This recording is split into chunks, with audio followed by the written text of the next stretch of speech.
स्वागत है PTC news ਦੇ ਵਿੱਚ ਸਾਰੇ ਦਰਸ਼ਕਾਂ ਦਾ। ਮੈਂ ਹਰਪ੍ਰੀਤ ਸਿੰਘ ਵਿਚਾਰ ਤਕਰਾਰ ਲੈ ਕੇ ਇੱਕ ਵਾਰ ਫਿਰ ਤੋਂ ਤੁਹਾਡੇ ਸਾਹਮਣੇ ਹਾਜ਼ਰ ਹਾਂ।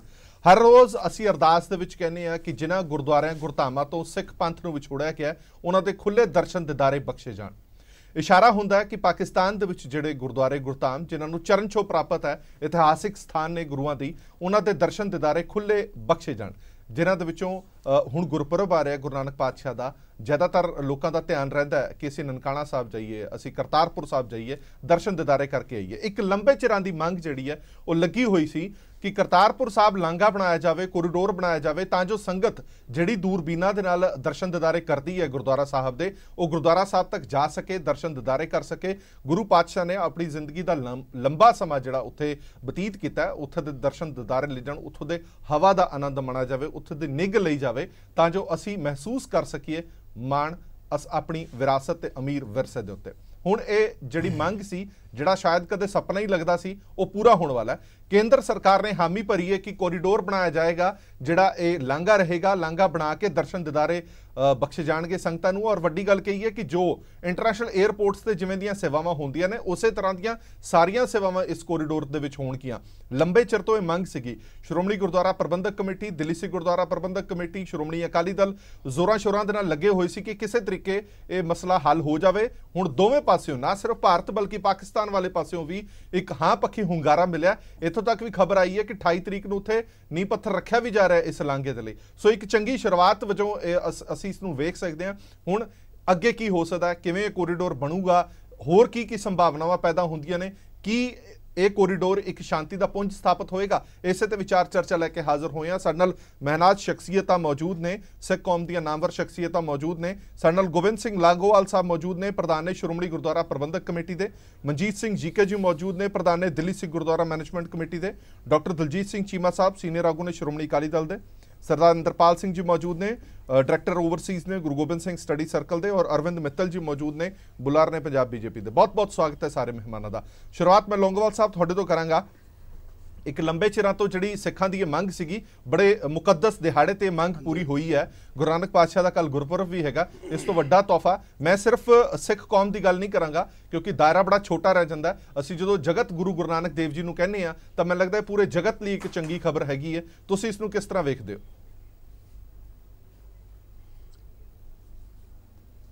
सो मैं सब तो पहला तो भारत सरकार का प्रधान मंत्री श्री नरेंद्र मोदी जी का बहुत बहुत धन्यवाद करदा जिन्होंने एक बहुत बड़ा फैसला अज लिया है, जिहड़ा सिख जगत तो बहुत लंबे समय तो सिख जगत की मंग सी।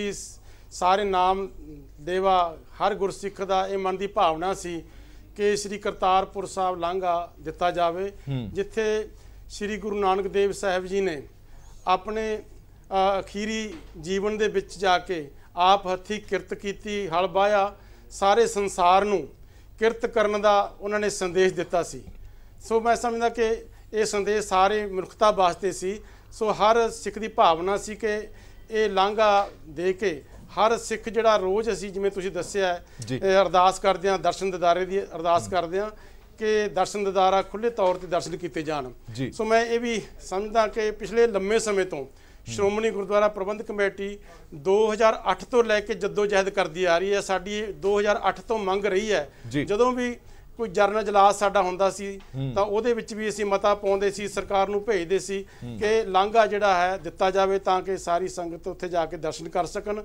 और लंबे समय तो लगे हुए सी। पिछले साल तो लैके असीं प्रधानमंत्री श्री नरेंद्र मोदी जी नूं मिले सी ते उन्हां नाल भी गलबात कीती थी। सरदार सुखबीर सिंह बादल भी साडे नाल सन ते बीबा हरसिमरत कौर साडे MP साहब सारे सी।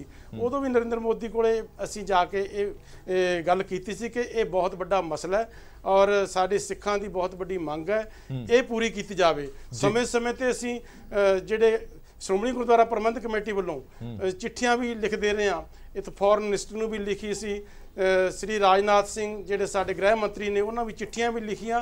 पिछले दिनां दे विच श्री नरेंद्र मोदी प्रधानमंत्री ने श्री गुरु नानक देव साहब जी दे 550 सालां नूं मुख रखदे होए एक नैशनल पद्धर दी ਇੱਕ ਕਮੇਟੀ ਬਣਾਈ ਸੀ ਇਸ ਸਾਰੇ ਜਿਹੜੇ ਸਮਾਗਮ ਕਰਨ ਵਾਸਤੇ। ਸੋ ਉਹਦੇ ਵਿੱਚ ਮੈਨੂੰ ਵੀ ਸੱਦਿਆ ਗਿਆ ਸੀ ਜਦੋਂ ਸ੍ਰੀ ਰਾਜਨਾਥ ਸਿੰਘ ਨੇ ਉੱਥੇ ਮੀਟਿੰਗ ਕੀਤੀ ਸੀ। ਸਭ ਤੋਂ ਪਹਿਲਾਂ ਮੈਂ ਉਹਨਾਂ ਅੱਗੇ ਵੀ ਇਹੀ ਮੰਗ ਰੱਖੀ ਸੀ ਕਿ ਇਹ ਸਾਰੀ ਕੌਮ ਦੀ ਵੱਡੀ ਮੰਗ ਹੈ ਕਿ ਜਿਹੜਾ ਕਰਤਾਰਪੁਰ ਦਾ ਲਾਂਘਾ ਹੈ ਉਹ ਦਿੱਤਾ ਜਾਵੇ, ਇੱਕ ਕੋਰੀਡੋਰ ਬਣਾਇਆ ਜਾਵੇ। ਸੋ ਉਹ ਇੱਕ ਨੰਬਰ ਤੇ ਸਾਰੀ ਸਾਡੀ ਮੰਗ ਸੀ।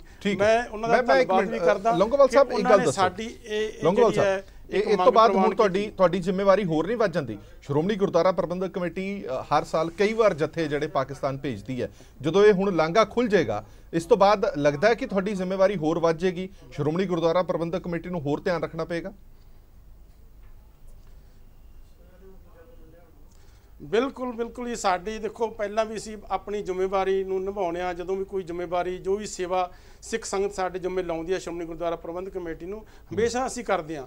ਜਦੋਂ ਇਹ ਲਾਂਘਾ ਬਣ ਜਾਏਗਾ ਤਾਂ ਉੱਥੇ ਵੀ ਜੋ ਵੀ ਸਿੱਖ ਸੰਗਤਾਂ ਸਾਡੇ ਜ਼ਿੰਮੇ ਕੋਈ ਜ਼ਿੰਮੇਵਾਰੀ ਲਾਉਣਗੀਆਂ, ਕੋਈ ਲੰਗਰ ਲਾਉਣਾ ਹੈ, ਹੋਰ ਯਾਤਰੂਆਂ ਲਈ ਕੋਈ ਸਹੂਲਤ ਦੇਣੀ ਹੈ, ਉਹ ਹਰ ਜ਼ਿੰਮੇਵਾਰੀ ਨੂੰ ਨਿਭਾਵਾਂਗੇ। ਹਰ ਜਿਹੜੀ ਸਿੱਖ ਸੰਗਤ ਦੀ ਉੱਥੇ ਡਿਮਾਂਡ ਹੋਊਗੀ ਜਾਂ ਮੰਗ ਹੋਊਗੀ ਉਹ ਸ਼੍ਰੋਮਣੀ ਗੁਰਦੁਆਰਾ ਪ੍ਰਬੰਧਕ ਕਮੇਟੀ ਹਮੇਸ਼ਾ ਉਹ ਕਰੇਗੀ। ਠੀਕ ਹੈ, ਮੈਂ ਵਾਪਸ ਆਣਾ ਤੁਹਾਡੇ ਕੋਲ। ਮਨਜੀਤ ਸਿੰਘ ਜੀਕੇ ਵੀ ਜੁੜੇ ਹੋਏ ਨੇ। ਪ੍ਰਧਾਨ ਸਾਹਿਬ, ਇੱਕ ਮਨਜੀਤ ਸਿੰਘ ਜੀਕੇ ਜੀ, ਇੱਕ ਵੱਡੀ ਗੱਲ ਇਹ ਹੈ ਕਿ ਇਹ ਲਾਂਘੇ ਦੀ ਮੰਗ ਤਾਂ ਸਿੱਖ ਸੰਗਤ ਕਰ ਹੀ ਰਹੀ ਸੀ ਕਿ ਇਹ ਲਾਂਘਾ ਬਣਾਇਆ ਜਾਵੇ, ਦਰਸ਼ਨ ਦਿਦਾਰੇ ਖੁੱਲੇ ਕੀਤੇ ਜਾਣ, ਇਹਦੀ ਮੰਗ ਤਾਂ ਪ੍ਰਵਾਨ ਹੋ ਗਈ। ਪਰ ਇਸ ਦੇ ਨਾਲ ਹੋਰ ਬੜੀਆਂ ਸਾਰੀਆਂ ਚੀਜ਼ਾਂ ਕਮੇਟੀ ਨੇ ਫਾਈਨਲ ਕੀਤੀਆਂ ਨੇ, ਜਿਨ੍ਹਾਂ ਦੇ ਵਿੱਚ ਸਿੱਕੇ ਜਾਰੀ ਕਰਨਾ ਔਰ ਵੱਡੇ ਪੱਧਰ ਤੇ ਬਣਾਉਣਾ, ਸੁਲਤਾਨਪੁਰ ਲੋਧੀ ਦਾ ਵਿਕਾਸ ਕਰਨਾ, ਇੱਕ ਮਾਡਰਨ ਸ਼ਹਿਰ ਵਜੋਂ ਵਿਕਾਸ ਕਰਨਾ। ਇਹ ਸਾਰੀਆਂ ਚੀਜ਼ਾਂ ਤੁਹਾਨੂੰ ਲੱਗਦਾ ਹੈ ਕਿ ਇਹ ਸਮਰਪਣ ਦੀ ਭਾਵਨਾ ਹੈਗੀ ਹੈ ਗੁਰੂ ਸਾਹਿਬ ਦੇ ਗੁਰਪੁਰਬ ਨੂੰ ਲੈ ਕੇ? ਦੇਖੋ, ਜਿਹੜਾ ਸਭ ਤੋਂ ਅਹਿਮ ਫੈਸਲਾ ਮੈਂ ਲੌਂਗੋਵਾਲ ਸਾਹਿਬ ਤੁਹਾਡੇ ਕੋਲ ਬਾਅਦ ਚ ਆਣਾ। ਮੈਂ ਇੱਕ ਮਿੰਟ ਮਨਜੀਤ ਸਿੰਘ ਜੀ ਕਹਿ ਰਿਹਾ ਤਾਂ ਰਿਐਕਸ਼ਨ ਲੈ ਲਾ, ਫਿਰ ਮੈਂ ਤੁਹਾਡੇ ਕੋਲ ਆਣਾ। ਲੌਂਗੋਵਾਲ ਸਾਹਿਬ ਆਣਾ ਮੈਂ ਤੁਹਾਡੇ ਕੋਲ। ਹਾਂਜੀ ਜੀਕੇ ਜੀ। ਹਾਂ, ਗੱਲ ਇਹ ਹੈ ਕਿ ਦੇਖੋ ਜਿਹੜਾ ਲਾਂਘੇ ਦਾ ਫੈਸਲਾ ਹੋਇਆ, ਜਿਵੇਂ ਤੁਸੀਂ ਕਿਹਾ ਔਰ ਲੌਂਗੋਵਾਲ ਸਾਹਿਬ ਨੇ ਆਖਿਆ ਕਿ ਸਿੱਖ ਸਵੇਰੇ ਸ਼ਾਮ ਅਰਦਾਸ ਕਰਦਾ। ਸਿੱਖਾਂ ਨੂੰ ਛੱਡਦੀ ਹੈ ਗੁਰੂ ਨਾਨਕ ਨਾਮ ਲੈਵਾ, ਭਾਵੇਂ ਉਹ ਸਿੰਧੀ ਨੇ, ਭਾਵੇਂ ਉਹ ਬੋਧੀ ਨੇ, ਜੈਨੀ ਨੇ, ਮੁਸਲਮਾਨ ਨੇ ਜੀ, ਬੰਜਾਰੇ ਨੇ, ਸਿੱਖਲੀਕਰ ਨੇ, ਇਹ ਸਾਰੇ ਸਵੇਰੇ ਸ਼ਾਮ ਆਪਾਂ ਅਰਦਾਸ ਕਰਦੇ ਸੀ। ਅੱਜ ਉਹ ਅਰਦਾਸ ਸੁਣੀ ਗਈ। ਅੱਜ ਇਤਿਹਾਸਿਕ ਦਿਨ ਹੈ। ਔਰ ਇਸ ਨੂੰ ਜਿੱਦਾਂ ਲੌਂਗੋਵਾਲ ਸਾਹਿਬ ਨੇ ਆਖਿਆ ਕਿ 2008 ਤੋਂ ਕਰ ਰਹੇ ਨੇ, ਅਸੀਂ ਆਪਣੀ ਜਨਰਲ ਹਾਊਸ ਦੇ ਵਿੱਚ ਪਾਸ ਕਰਕੇ ਭੇਜਿਆ ਸੀ। ਇਸੇ ਤਰੀਕੇ ਅਮਰੀਕਾ ਤੋਂ ਸੰਸਥਾਵਾਂ ਲਗਾ ਲਈਏ, ਕਈ ਪੋਲੀਟੀਕਲ ਪਾਰਟੀਆਂ, ਕਈ ਧਾਰਮਿਕ ਜਥੇਬੰਦੀਆਂ, ਸਭ ਨੇ ਇਸ ਤੇ ਬੜਾ ਜ਼ੋਰ ਲਾਇਆ। ਔਰ ਮੈਂ ਸਮਝਦਾ ਕਿ ਅੱਜ ਮੋਦੀ ਸਰਕਾਰ ਨੇ ਇੱਕ ਇਤਿਹਾਸਿਕ ਫੈਸਲਾ ਕੀਤਾ। ਜੇ ਮੈਂ ਥੋੜਾ ਜਿਹਾ ਪਿੱਛੇ ਲੈ ਜਾਵਾਂ, ਜਦੋਂ ਵਾਜਪਾਈ ਜੀ ਬੱਸ ਲੈ ਕੇ ਪਾਕਿਸਤਾਨ ਗਏ ਸੀਗੇ, ਉਸ ਤੋਂ ਪਹਿਲੇ ਕਰਤਾਰਪੁਰ ਸਾਹਿਬ ਦੇ ਦਰਸ਼ਨ ਨਹੀਂ ਕੀਤੇ ਜਾਂਦੇ ਸੀਗੇ। ਸਾਨੂੰ ਵੀਜ਼ਾ ਮਿਲਦਾ ਸੀ ਡੇਰਾ ਸਾਹਿਬ ਦਾ, ਨਨਕਾਣਾ ਸਾਹਿਬ ਦਾ, ਪੰਜਾ ਸਾਹਿਬ ਦਾ। ਇਹ ਵਾਜਪਾਈ ਜੀ ਨੇ ਜਾ ਕੇ ਕਰਤਾਰ ਸਾਹਿਬ, ਜਿਹੜਾ ਬਿਲਕੁਲ ਬਾਰਡਰ ਤੋਂ 4 ਕਿਲੋਮੀਟਰ ਅੰਦਰ ਨਾਰੋਵਾਲ ਡਿਸਟ੍ਰਿਕਟ ਵਿੱਚ ਜੀ।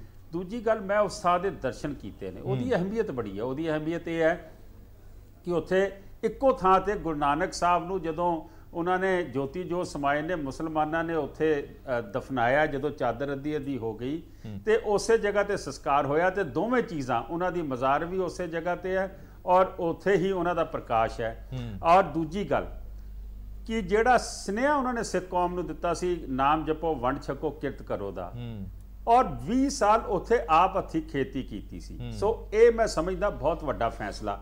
ਦੂਜਾ ਸਵਾਲ ਤੁਸੀਂ ਮੈਨੂੰ ਕੀਤਾ ਹੈ ਕਿ ਇਸ ਤੋਂ ਇਲਾਵਾ ਜਿਹੜੀਆਂ ਗੱਲਾਂ ਹੋਈਆਂ, ਤੁਸੀਂ ਇਹ ਦੇਖੋ, ਉਸ ਦਿਨ ਲੌਂਗੋਵਾਲ ਸਾਹਿਬ, ਮੈਂ ਆਪਣਾ ਤਰਲੋਚਨ ਸਿੰਘ ਜੀ, ਆਪਣੇ MP ਸਾਹਿਬਾਨ, ਬਾਦਲ ਸਾਹਿਬ ਨੇ ਮੀਟਿੰਗ ਰਖਾਈ ਸੀ, ਸ਼੍ਰੋਮਣੀ ਅਕਾਲੀ ਦਲ ਪ੍ਰਧਾਨ ਮੰਤਰੀ ਦੇ ਡੈਲੀਗੇਸ਼ਨ 'ਚ ਵੀ ਗੱਲ ਹੋਈ। ਅਸੀਂ ਉੱਥੇ ਇੱਕ ਗੱਲ ਰੱਖੀ ਸੀ ਕਿ ਜਿਹੜੀ ਯੂਨੈਸਕੋ ਹੈ, ਯੂਨਾਈਟਿਡ ਨੇਸ਼ਨ ਆਰਗੇਨਾਈਜੇਸ਼ਨ ਦੀ ਜਿਹੜੀ ਇਹ ਤਨਜ਼ੀਮ ਹੈ, ਇਹ ਡਿਫਰੈਂਟ ਲੈਂਗੁਏਜਸ ਦੇ ਵਿੱਚ ਤਰਜਮਾ ਕਰਾ ਕੇ ਗੁਰੂ ਨਾਨਕ ਸਾਹਿਬ ਦੀ ਬਾਣੀ ਨੂੰ ਡਿਸਟ੍ਰੀਬਿਊਟ ਕਰੇ। ਇਹ ਸਰਕਾਰ ਮੰਨ ਗਈ ਹੈ। ਇਹ ਛੋਟੀ ਗੱਲ ਹੈ ਕਿ ਗੁਰੂ ਨਾਨਕ ਸਾਹਿਬ ਨੇ 40,000 ਮੀਲ ਸਫ਼ਰ ਕੀਤਾ ਹੋਵੇ, 4 ਉਦਾਸੀਆਂ ਦੇ ਵਿੱਚ ਸੁਨੇਹਾ ਦਿੱਤਾ ਹੋਵੇ ਇੱਕ ਰੱਬ ਦਾ, ਸਾਂਝੀ ਵਾਲਤਾ ਦਾ, ਔਰਤਾਂ ਦੀ ਅਪਲਿਫਟਮੈਂਟ ਦਾ, ਨੇਚਰ ਦਾ, ਵਾਯੂਮੰਡਲ ਦਾ। ਮੈਂ ਸਮਝਦਾ ਕਿ ਅੱਜ ਯੂਨੈਸਕੋ ਜਦੋਂ ਸਾਡੀ ਗੱਲ ਚੁੱਕੇਗੀ, ਉਹ ਕਿੰਨੀ ਵੱਡੀ ਗੱਲ ਹੋਏਗੀ। ਅਸੀਂ ਸਰਕਾਰ ਨੂੰ ਰਿਕੁਐਸਟ ਕੀਤੀ ਕਿ ਤੁਹਾਡੇ 3 ਵੱਡੇ ਚੈਨਲ ਨੇ, ਦੂਰਦਰਸ਼ਨ, ਲੋਕ ਸਭਾ TV ਔਰ ਰਾਜ ਸਭਾ TV, ਇਹਨਾਂ ਦੇ ਪ੍ਰਸਾਰ ਹੋਵੇ। ਸਰਕਾਰ ਮੰਨ ਗਈ। ਸਰਕਾਰ ਨੇ ਅੱਜ ਜਿਹੜਾ ਕਰਤਾਰਪੁਰ ਸਾਹਿਬ ਹੈ ਉਸ ਨੂੰ ਇੱਕ ਉਹਦੀ ਅਪਲਿਫਟਮੈਂਟ ਵਾਸਤੇ ਉਸ ਨੂੰ ਮਾਡਲ ਸ਼ਹਿਰ ਬਣਾਉਣ ਦੀ ਗੱਲ ਕੀਤੀ ਹੈ, ਉੱਥੋਂ ਦੇ ਸਟੇਸ਼ਨ ਦੀ ਅਪਲਿਫਟਮੈਂਟ ਦੀ ਗੱਲ ਕੀਤੀ ਹੈ। ਸਾਰੀਆਂ ਐਮਬੈਸੀਆਂ ਦੇ ਵਿੱਚ, ਦੁਨੀਆ ਭਰ ਦੀਆਂ ਐਮਬੈਸੀਆਂ ਦੇ ਵਿੱਚ ਗੁਰੂ ਨਾਨਕ ਪਾਤਸ਼ਾਹ ਦਾ ਦਿਨ ਮਨਾਇਆ ਜਾਏਗਾ। देखो ਜਦੋਂ ਸਿੱਖ ਕੋਈ ਕੰਮ ਕਰਦੇ ਨੇ ਅਸੀਂ ਤੇ ਕਰਨਾ ਹੈ, ਸਾਡੇ ਗੁਰੂ ਸਨ ਜੀ, ਲੇਕਿਨ ਜਦੋਂ ਸਰਕਾਰੀ ਪੱਧਰ ਤੇ ਔਰ ਇੰਟਰਨੈਸ਼ਨਲੀ ਬਣਾਇਆ ਜਾਵੇ, ਯੂਨੀਵਰਸਿਟੀ ਦੇ ਵਿੱਚ ਚੇਅਰ ਰੱਖੀ ਉਹਨਾਂ ਵਾਸਤੇ ਹੋਣੀ ਹੈ ਸਥਾਪਿਤ, ਖਾਲੀ ਇੰਡੀਆ 'ਚ ਨਹੀਂ। ਇਹ ਉਸ ਮੀਟਿੰਗ 'ਚ ਫੈਸਲਾ ਕੀਤਾ ਸੀਗਾ ਕਿ ਜਿਹੜੀ ਇੰਗਲੈਂਡ ਦੇ ਵਿੱਚ ਔਰ ਕੈਨੇਡਾ ਦੇ ਵਿੱਚ ਮੇਨ ਯੂਨੀਵਰਸਿਟੀਜ਼ ਦੇ ਵਿੱਚ ਗੁਰੂ ਨਾਨਕ ਸਾਹਿਬ ਦੀ ਚੇਅਰ ਸਰਕਾਰ ਐਸਟੈਬਲਿਸ਼ ਕਰੇਗੀ। ਮੈਂ ਸਮਝਦਾ ਇਹ ਫੈਸਲੇ ਏਡੇ ਵੱਡੇ ਨੇ, ਔਰ ਜਦੋਂ ਹਿੰਦੁਸਤਾਨ ਦੀਆਂ ਮੇਰਾ ਖਿਆਲ ਹੈ ਕਿ 50 ਦੇ ਕਰੀਬ ਜ਼ੁਬਾਨਾਂ ਹੋਣੀਆਂ ਨੇ, ਇੰਟਰਨੈਸ਼ਨਲ ਭਾਵੇਂ ਉਹ ਸਵੀਟ ਆਪਣੀ ਚਾਈਨੀਜ਼ ਹੋਵੇ, ਭਾਵੇਂ ਫ੍ਰੈਂਚ ਹੋਵੇ, ਜਰਮਨ ਹੋਵੇ, ਉਹ ਸਪੈਨਿਸ਼ ਹੋਵੇ, ਜਦੋਂ ਇਹਦੇ ਵਿੱਚ ਗੁਰੂ ਨਾਨਕ ਸਾਹਿਬ ਦੀਆਂ ਟੀਚਿੰਗਸ ਨੂੰ ਤਰਜਮਾ ਕਰਕੇ ਉਹਨਾਂ ਦੀਆਂ ਲਿਖੀਆਂ ਜਿਹੜੀਆਂ ਸਤਰਾਂ ਨੇ ਤਰਜਮਾ ਕਰਕੇ ਦੱਸਿਆ ਜਾਏਗਾ ਤੇ ਦੁਨੀਆ ਨੂੰ ਪਤਾ ਲੱਗੇਗਾ। ਔਰ ਸਭ ਤੋਂ ਵੱਡੀ ਗੱਲ ਮੈਂ ਅਖੀਰ 'ਚ ਕਹਿਣੀ ਚਾਹੂੰਗਾ ਜੀ, ਅੱਜ ਹਿੰਦੁਸਤਾਨ ਤੇ ਪਾਕਿਸਤਾਨ ਅਸੀਂ ਆਪੋ 'ਚ ਲੜਦੇ ਆ ਨਾ, ਹੋ ਸਕਦਾ ਹੈ ਕਿ ਇਹਦੇ ਨਾਲ ਤੁਸੀਂ ਇੱਕ ਗੱਲ ਕਹੀ ਹੈ ਕਿ ਸ਼ਾਂਤੀ ਦਾ ਪੈਗਾਮ ਸ਼ੁਰੂ ਹੋਵੇ, ਲੇਕਿਨ ਇਸ ਨੂੰ ਵੀ ਪਾਸੇ ਰੱਖ ਦਿਓ। ਤੁਸੀਂ ਅੱਜ ਹਿੰਦੁਸਤਾਨ ਦਾ ਸੰਵਿਧਾਨ ਚੁੱਕ ਲਓ, ਹਿੰਦੁਸਤਾਨ ਦਾ ਕਨਸਟੀਟਿਊਸ਼ਨ ਚੁੱਕ ਲਓ, ਔਰ ਦੂਜੇ ਪਾਸੇ ਪਾਕਿਸਤਾਨ ਦਾ ਕਨਸਟੀਟਿਊਸ਼ਨ ਚੁੱਕ ਲਓ। ਅਸੀਂ ਦੋਵੇਂ ਮੁਲਕ ਆਪੋ 'ਚ ਲੜਦੇ ਆ, ਲੇਕਿਨ ਇਹਨਾਂ ਦੋਵਾਂ ਕਨਸਟੀਟਿਊਸ਼ਨ 'ਚ ਇੱਕ ਇੱਕ ਲਾਈਨ ਉਹ ਹੈ ਜੋ ਗੁਰੂ ਨਾਨਕ ਪਾਤਸ਼ਾਹ ਕਹਿ ਕੇ ਗਏ ਨੇ। ਮੈਂ ਸਮਝਦਾ ਵਾਂ ਕਿ ਅੱਜ ਗੁਰੂ ਨਾਨਕ ਪਾਤਸ਼ਾਹ ਨੂੰ ਜਿੱਥੇ ਅਸੀਂ ਨਹੀਂ ਪਹੁੰਚਾ ਸਕਦੇ ਸੀਗੇ, ਇਹ ਹਿੰਦੁਸਤਾਨ ਔਰ ਪਾਕਿਸਤਾਨ ਦੀ ਸਰਕਾਰਾਂ ਨੇ ਜਿਹੜੀ ਸੋਝੀ ਕੀਤੀ ਹੈ, ਜਿਹੜਾ ਫੈਸਲਾ ਕੀਤਾ ਹੈ, ਔਰ ਇਸ ਤੋਂ ਇਲਾਵਾ ਜਿਹੜੇ ਫੈਸਲੇ ਹੋਏ ਨੇ ਲਾਂਘੇ ਤੋਂ ਇਲਾਵਾ, ਇਹ ਬਹੁਤ ਵੱਡਾ ਮੈਸੇਜ। ਮੈਂ ਵਾਪਸ ਆਣਾ ਤੁਹਾਡੇ ਕੋਲ ਚੀਮਾ ਸਾਹਿਬ। ਸਮਝਦਾ ਵਾਂ ਚੀਮਾ ਸਾਹਿਬ, ਇਸ ਹਫਤੇ ਖਾਸ ਤੌਰ ਤੇ ਸਿੱਖ ਕੌਮ ਮੈਂ ਦੁਬਾਰਾ ਕਹਾਂਗਾ, ਉਹਦੇ ਲਈ ਦੋ ਚੰਗੀਆਂ ਵੱਡੀਆਂ ਖਬਰਾਂ ਜ਼ਰੂਰ ਆਈਆਂ ਨੇ। ਪਹਿਲੀ ਇਹ ਆਈ ਹੈ ਕਿ 1984 ਸਿੱਖ ਕਤਲੇਆਮ ਦੇ ਲਈ ਚਿਰਾਂ ਤੋਂ ਜਿਹੜੀ ਮੰਗ ਸੀਗੀ ਕਿ ਮੁਲਜ਼ਮਾਂ ਨੂੰ ਫਾਂਸੀ ਦੇ ਤਖਤ ਤੇ ਲਟਕਾਇਆ ਜਾਵੇ, ਇੱਕ ਉਹ ਗੱਲ ਪੂਰੀ ਹੋਈ ਹੈ। ਤੇ ਦੂਜੀ ਅੱਜ ਇਹ ਜਿਹੜਾ ਮਤਾ ਪਾਸ ਹੋਇਆ ਕਿ ਕੋਰੀਡੋਰ ਬਣਾਇਆ ਜਾਏਗਾ, ਲਾਂਘਾ ਬਣਾਇਆ ਜਾਏ, ਉਹ ਵੀ ਇਸ ਮੁਕੱਦਸ ਦਿਹਾੜੇ ਤੇ। ਇਹਨਾਂ ਦੋਵੇਂ ਚੀਜ਼ਾਂ ਦੇ ਪਿੱਛੇ ਅਸੀਂ ਅਕਾਲੀ ਦਲ ਕੀ ਸੋਚ ਰਹੀ ਹੈ, ਅਕਾਲੀ ਦਲ ਦੀ, ਜਾਂ ਸੰਘਰਸ਼ ਜਿਹੜਾ ਅਕਾਲੀ ਦਲ ਦਾ ਕਿੰਨਾ ਕੁ ਰਿਹਾ? ਦੇਖੋ, ਗੱਲ ਇਹ ਹੈ ਕਿ ਜਿਹੜੀ ਸ਼੍ਰੀ ਕਰਤਾਰਪੁਰ ਸਾਹਿਬ ਗੁਰਦੁਆਰਾ ਸਾਹਿਬ ਦੇ ਕੋਰੀਡੋਰ ਦੀ ਗੱਲ, ਇਹ ਸਾਡੀ ਸਿੱਖ ਕੌਮ ਦੀ ਬੜੀ ਪੁਰਾਣੀ ਮੰਗ ਰਹੀ ਹੈ, ਔਰ ਬੜੀ ਭਾਵਕ ਮੰਗ ਰਹੀ ਹੈ। ਔਰ ਮੇਰੇ ਖਿਆਲ ਮੰਗਾਂ ਤਾਂ ਪਾਰਟੀਆਂ ਨੇ ਵੀ, ਲੋਕਾਂ ਨੇ ਵੀ ਬਹੁਤ ਮੰਗੀਆਂ ਹੋਣਗੀਆਂ, ਲੇਕਿਨ ਸਿੱਖ ਕੌਮ ਨੇ ਇਸ ਆਪਣੀ ਮੰਗ ਨੂੰ ਆਪਣੀ ਅਰਦਾਸ ਦਾ ਹਿੱਸਾ ਬਣਾਇਆ। ਇਹ ਜਿਹੜਾ ਹੋਰ ਕਿਸੇ ਮੰਗ ਵਾਸਤੇ ਕਦੀ ਕੌਮ ਨੇ ਇਸ ਪੱਧਰ ਤੱਕ ਉਪਰਾਲਾ ਨਹੀਂ ਕੀਤਾ ਕਿ ਜਦੋਂ ਸਵੇਰੇ ਦਰਬਾਰ ਸਾਹਿਬ ਦੇ ਵਿੱਚ, ਹਰਿਮੰਦਰ ਸਾਹਿਬ ਦੇ ਵਿੱਚ ਵੀ ਅਰਦਾਸ ਹੁੰਦੀ ਹੈ, ਕਿਤੇ ਹੋਰ ਵੀ ਹੁੰਦੀ ਹੈ, ਤੇ ਜਿੱਥੇ ਬਾਕੀ ਗੱਲਾਂ ਕੀਤੀਆਂ ਜਾਂਦੀਆਂ ਉੱਥੇ ਹਰ ਰੋਜ਼ ਇਹ ਅਰਦਾਸ ਹੁੰਦੀ ਹੈ ਕਿ ਜਿਨ੍ਹਾਂ ਗੁਰਧਾਮਾਂ ਨੂੰ ਪੰਥ ਤੋਂ ਵਿਛੋੜਿਆ ਗਿਆ, ਉਹਨਾਂ ਦੇ ਖੁੱਲੇ ਦਰਸ਼ਨ ਦੀਦਾਰ ਦਾ ਜਿਹੜਾ ਬਾਲਾ ਖਾਲਸਾ ਪੰਥ ਨੂੰ ਬਖਸ਼ੇ ਜਾ। ਇਸ ਕਰਕੇ ਇਹਦੀ ਅਹਿਮੀਅਤ ਇੱਥੋਂ ਹੀ ਪਤਾ ਲੱਗ ਜਾਂਦੀ ਕਿ ਹਰ ਸਿੱਖ, ਮਤਲਬ ਪਾਰਟੀਆਂ ਬਹੁਤ ਛੋਟੀ ਗੱਲ ਹੁੰਦੀ ਹੈ, ਜਿਹੜੇ ਆ ਗਰੁੱਪ ਬਹੁਤ ਛੋਟੇ, ਉਸ ਤੋਂ ਵੀ ਰਹਿ ਜਾਂਦੇ ਆ। ਸਮੁੱਚਾ ਨਾਨਕ ਨਾਮ ਲੇਵਾ ਜਿੱਥੇ ਵੀ ਕਿਤੇ ਬੈਠਾ, ਉਹ ਸਹਿ ਸੁਭਾਅ ਹੀ ਇਹ ਮੰਗ ਜਿਹੜੀ ਹੈ ਹਰ ਰੋਜ਼ ਰੱਖਦਾ ਸੀ। ਔਰ ਮੈਂ ਸਮਝਦਾ ਕਿ ਅਰਦਾਸ ਕਦੀ ਬਿਰਥਾ ਨਹੀਂ ਜਾਂਦੀ। ਅੱਜ ਮੈਨੂੰ ਲੱਗਦਾ ਕਿ ਜਿਹੜੀ ਸੱਚੀ ਸੁੱਚੀ ਅਰਦਾਸ ਹੈ ਸੰਗਤ ਦੀ, ਉਹਨੂੰ ਫਲ ਲੱਗਦਾ ਜਿਹੜਾ ਉਹ ਨਜ਼ਰ ਆਉਂਦਾ। ਕਿਉਂਕਿ ਮੈਂ ਥੋੜੀ ਦੇਰ ਪਹਿਲਾਂ ਸੁਣ ਲਿਆ ਸੀ ਕਿ ਪਾਕਿਸਤਾਨ ਦੀ ਤਰਫੋਂ ਵੀ ਜਿਹੜਾ ਰਿਐਕਸ਼ਨ ਆਇਆ ਇਸ ਗੱਲ ਦੇ ਉੱਤੇ ਪੋਜ਼ਿਟਿਵ ਆਇਆ। ਦੂਜੀ ਗੱਲ ਹੈ ਕਿ ਜਿਹੜਾ 1984 ਦਾ ਜਿਹੜਾ ਕਤਲੇਆਮ ਹੋਇਆ, ਉਹ ਵੀ ਮੈਂ ਸਮਝਦਾ ਕਿ ਰੋਸ ਬਹੁਤ ਹੋਏ ਹੋਣਗੇ ਜਿਹੜੇ ਆ ਕਿਸੇ ਗੱਲਾਂ ਦੇ ਉੱਤੇ, ਕਿਤੇ ਸੂਬਿਆਂ ਦੇ, ਕਿਤੇ ਵੰਡ ਦੇ ਉੱਤੇ, ਕਿਤੇ ਹੋਰ ਚੀਜ਼ਾਂ ਦੇ ਵਿੱਚ ਮੰਗਾਂ ਵਾਸਤੇ ਰੋਸ ਹੋਏ ਹੋਣਗੇ, ਲੇਕਿਨ ਕੋਈ ਵੀ ਰੋਸ ਇਹੋ ਜਿਹਾ ਨਹੀਂ ਹੋਣਾ ਕਿ ਜਿਹਦੇ 'ਚ ਸ਼੍ਰੀ ਅਕਾਲ ਤਖਤ ਸਾਹਿਬ ਤੋਂ ਹੁਕਮ ਹੋਇਆ ਹੋਵੇ, ਆਦੇਸ਼ ਹੋਇਆ ਹੋਵੇ ਤੇ ਪਿੰਡ ਲੋਕਾਂ ਨੇ ਅਰਦਾਸ ਕੀਤੀ ਹੋਵੇ ਕਿ ਉਹਨਾਂ ਲੋਕਾਂ ਨੂੰ ਇਨਸਾਫ ਮਿਲੇ ਜਿਨ੍ਹਾਂ ਦੇ ਨਾਲ ਏਡੀ ਵੱਡੀ ਬੇਇਨਸਾਫੀ ਹੋਈ। ਹੁਣ ਵੀ ਪਿੱਛੇ ਆਪਾਂ ਸਾਰੇ ਤਖਤਾਂ ਤੇ ਅਖੰਡ ਪਾਠ ਕਰਾ ਕੇ ਅਰਦਾਸ ਹੋਏ, ਸੋ ਉਹ ਵੀ ਮੈਂ ਸਮਝਦਾ ਕਿ ਉਹ ਵੀ ਸੱਚੀ ਸੁੱਚੀ ਅਰਦਾਸ ਵੀ ਉਹਦੇ ਵਿੱਚ ਸੀ, ਪਾਰਟੀਆਂ ਦੀਆਂ ਕੋਸ਼ਿਸ਼ਾਂ ਵੀ ਉਹਦੇ ਵਿੱਚ ਸੀ, ਔਰ ਦੋਵਾਂ ਹੀ ਅਰਦਾਸਾਂ ਨੂੰ ਜਿਹੜਾ ਹੈਗਾ, ਜਿਵੇਂ ਕਹਿੰਦੇ ਕਿ ਰੱਬ ਦੇ ਘਰ ਦੇਰ ਹੋ ਸਕਦੀ ਹੈ, ਅੰਧੇਰ ਨਹੀਂ। ਅੱਜ ਮੈਨੂੰ ਲੱਗਦਾ ਕਿ ਸੱਚੀਆਂ ਸੁੱਚੀਆਂ ਅਰਦਾਸਾਂ ਜਿਹੜੀਆਂ ਸੰਗਤ ਦੀਆਂ, ਉਹ ਦੋਨੇ ਸਫਲ ਹੋਈਆਂ। ਔਰ ਸਿਹਰਾ ਜਾਂਦਾ ਮੈਂ ਸਮਝਦਾ ਕਿ ਨਰਿੰਦਰ ਮੋਦੀ ਸਾਹਿਬ ਨੂੰ, ਕਿਉਂਕਿ ਦੇਸ਼ ਦੇ ਪ੍ਰਧਾਨ ਮੰਤਰੀ ਨੇ, ਐਨਡੀਏ ਦੀ ਸਰਕਾਰ ਨੂੰ, ਔਰ ਆਪਣੀ ਪਾਰਟੀ 'ਚੋਂ ਮੈਂ ਕਹਾਂ ਤੇ ਸਾਰਿਆਂ ਦਾ ਹੀ ਬਹੁਤ ਵੱਡਾ ਰੋਲ ਹੈ। ਪ੍ਰਧਾਨ ਸਾਹਿਬ ਦਾ, ਸਰਦਾਰ ਪ੍ਰਕਾਸ਼ ਸਿੰਘ ਜੀ ਬਾਦਲ ਸਾਹਿਬ ਦਾ ਬਹੁਤ ਵੱਡਾ ਰੋਲ ਹੈ, ਲੇਕਿਨ ਬੀਬਾ ਹਰਸਿਮਰਤ ਕੌਰ ਬਾਦਲ ਨੂੰ ਵੀ ਮੈਂ ਚੇਚੇ ਤੌਰ ਤੇ ਵਧਾਈ ਦੇਣਾ ਕਿ ਬੜੇ ਮੇਰੇ ਵੱਜਦੇ ਸੀ ਉਹਨਾਂ ਨੂੰ ਕਿ ਅੰਦਰ ਬਹਿ ਕੇ ਆਪਣੀ ਸਰਕਾਰ ਤੋਂ ਗੱਲ ਮਨਵਾ ਲੈਣੀ ਬੜਾ ਔਖਾ ਕੰਮ ਹੁੰਦਾ, ਉਚੇਚੇ ਤੌਰ ਤੇ ਮੈਂ ਉਹਨਾਂ ਨੂੰ ਵੀ ਵਧਾਈ ਦੇਣਾ ਕਿ ਇਹ ਚੀਜ਼ਾਂ ਉਹਨਾਂ ਨੇ ਆਪਣੇ ਕਰਵਾਈਆਂ। ਮਿੱਤਲ ਸਾਹਿਬ, ਗੱਲ ਇਹ ਹੈ ਕਿ ਜਦੋਂ ਖਾਸ ਤੌਰ ਤੇ ਇਸ ਕੋਰੀਡੋਰ ਦੀ ਆਪਾਂ ਗੱਲ ਕਰਦੇ ਹਾਂ ਕਿ ਅਸੀਂ ਸਿੱਖਾਂ ਦੀਆਂ ਭਾਵਨਾਵਾਂ ਦੀ ਕਦਰ ਕੀਮਤ ਹੈਗੀ ਹੈ, ਪਰ ਦੂਜੇ ਪਾਸੇ ਜਦੋਂ ਅਸੀਂ ਵੇਖਦੇ ਹਾਂ ਕਿ ਬਿਲਕੁਲ ਬਾਰਡਰ ਏਰੀਏ ਤੇ ਹੈਗਾ, ਇੰਨਾ ਕੋਈ ਸੌਖਾ ਕੰਮ ਨਹੀਂ ਸੀਗਾ ਕਿ ਬਾਰਡਰ ਏਰੀਏ ਤੇ ਤੁਸੀਂ ਇੱਕ ਲਾਂਘਾ ਖੋਲ ਦਿਓ, ਉਹਦੀ ਸੁਰੱਖਿਆ ਉਹ ਕਿੰਨਾ ਕੁ ਵਾਜਬ ਹੋ ਸਕਦਾ ਹੈ, ਕਿਉਂਕਿ ਜਿਵੇਂ ਦੀਆਂ ਘਟਨਾਵਾਂ ਪਿੱਛੇ ਜੇ ਹੋਈਆਂ ਨੇ ਉਹ ਡਰ ਤੇ ਚਿੰਤਾ ਵਧਾ ਦਿੰਦੀਆਂ ਨੇ। ਪਰ ਇਹਨਾਂ ਸਾਰੀਆਂ ਚੀਜ਼ਾਂ ਨੂੰ ਦਰਕਿਨਾਰ ਕਰਕੇ ਇਹ ਹਾਮੀ ਭਰੀਗੀ ਕਿ ਹਾਂ ਕੋਰੀਡੋਰ ਬਣਾਇਆ ਜਾਏਗਾ। ਤੁਸੀਂ ਸਮਝਦੇ ਹੋ ਕਿ ਇਹ ਕਿੰਨੀ ਕੁ ਵੱਡੀ ਗੱਲ ਹੈ ਤੁਹਾਡੇ ਲਈ? ਹਰਪ੍ਰੀਤ ਜੀ, ਸਭ ਤੋਂ ਪਹਿਲੇ ਤਾਂ ਮੈਂ ਭਾਰਤ ਸਰਕਾਰ ਸ਼੍ਰੀ ਨਰਿੰਦਰ ਮੋਦੀ ਜੀ ਔਰ ਪੂਰੀ ਕੈਬਨਿਟ ਦਾ ਧੰਨਵਾਦ ਕਰਦਾ, ਪੂਰੇ ਪੰਜਾਬ ਵੱਲੋਂ, ਪੰਜਾਬੀਆਂ ਵੱਲੋਂ, ਗੁਰੂ ਨਾਨਕ ਨਾਮ ਲੇਵਾ ਸੰਗਤ ਵੱਲੋਂ, ਕਿ ਉਹਨਾਂ ਨੇ ਇੱਕ ਐਡੀ ਬੜੀ ਜਿਹੜੀ ਇੰਨੇ ਲੰਬੇ ਸਮੇਂ ਤੋਂ ਡਿਮਾਂਡ ਚਲੀ ਆ ਰਹੀ ਸੀ ਉਹਨੂੰ ਪੂਰਾ ਕੀਤਾ। ਔਰ ਉਸ ਦੇ ਵਾਸਤੇ ਇੱਕ ਪੂਰਾ ਪ੍ਰੋਗਰਾਮ ਅੱਜ ਸ਼੍ਰੀ ਅਰੁਣ ਜੇਟਲੀ ਜੀ ਉਹਨਾਂ ਨੇ ਆਪਣੀ ਪ੍ਰੈਸ ਕਾਨਫਰੰਸ ਦੇ ਵਿੱਚ ਦੱਸਿਆ। ਔਰ ਜਿਹੜੀ ਤੁਸੀਂ ਸਵਾਲ ਕੀਤਾ ਹਰਪ੍ਰੀਤ ਜੀ, ਮੈਂ ਕਹਾਂਗਾ ਕਿ ਇੱਕ ਮਜ਼ਬੂਤ ਪ੍ਰਧਾਨ ਮੰਤਰੀ, ਇੱਕ ਮਜ਼ਬੂਤ ਸਰਕਾਰ ਜਿਹੜੀ ਹੈ ਉਹ ਇਦਾਂ ਦੇ ਫੈਸਲੇ ਹਰ ਹਾਲਾਤ ਦੇ ਵਿੱਚ ਲੈ ਸਕਦੀ ਹੈ। ਇਹ ਠੀਕ ਹੈ ਕਿ ਪਿਛਲੇ ਦਿਨਾਂ ਦੇ ਵਿੱਚ ਜਿਸ ਤਰੀਕੇ ਦੀ ਵਾਕਈ ਪੰਜਾਬ 'ਚ ਹੋਏ, ਜਿਸ ਤਰੀਕੇ ਦੇ ਇੰਸੀਡੈਂਟ ਪੰਜਾਬ ਦੇ ਵਿੱਚ ਹੋਏ, ਉਸ ਤੋਂ ਬਾਅਦ ਕਈ ਲੋਕਾਂ ਨੂੰ ਹੋ ਸਕਦਾ ਇਸ ਗੱਲ ਦਾ ਖਦਸ਼ਾ ਹੋਵੇ ਕਿ ਹੁਣ ਇਹਨਾਂ ਹਾਲਾਤ ਤੋਂ ਬਾਅਦ ਸ਼ਾਇਦ ਇਹ ਰਾਹ ਨਾ ਖੁੱਲੇ ਔਰ ਇਹ ਗੱਲ ਹੁਣ ਖਤਮ ਹੋ ਗਈ।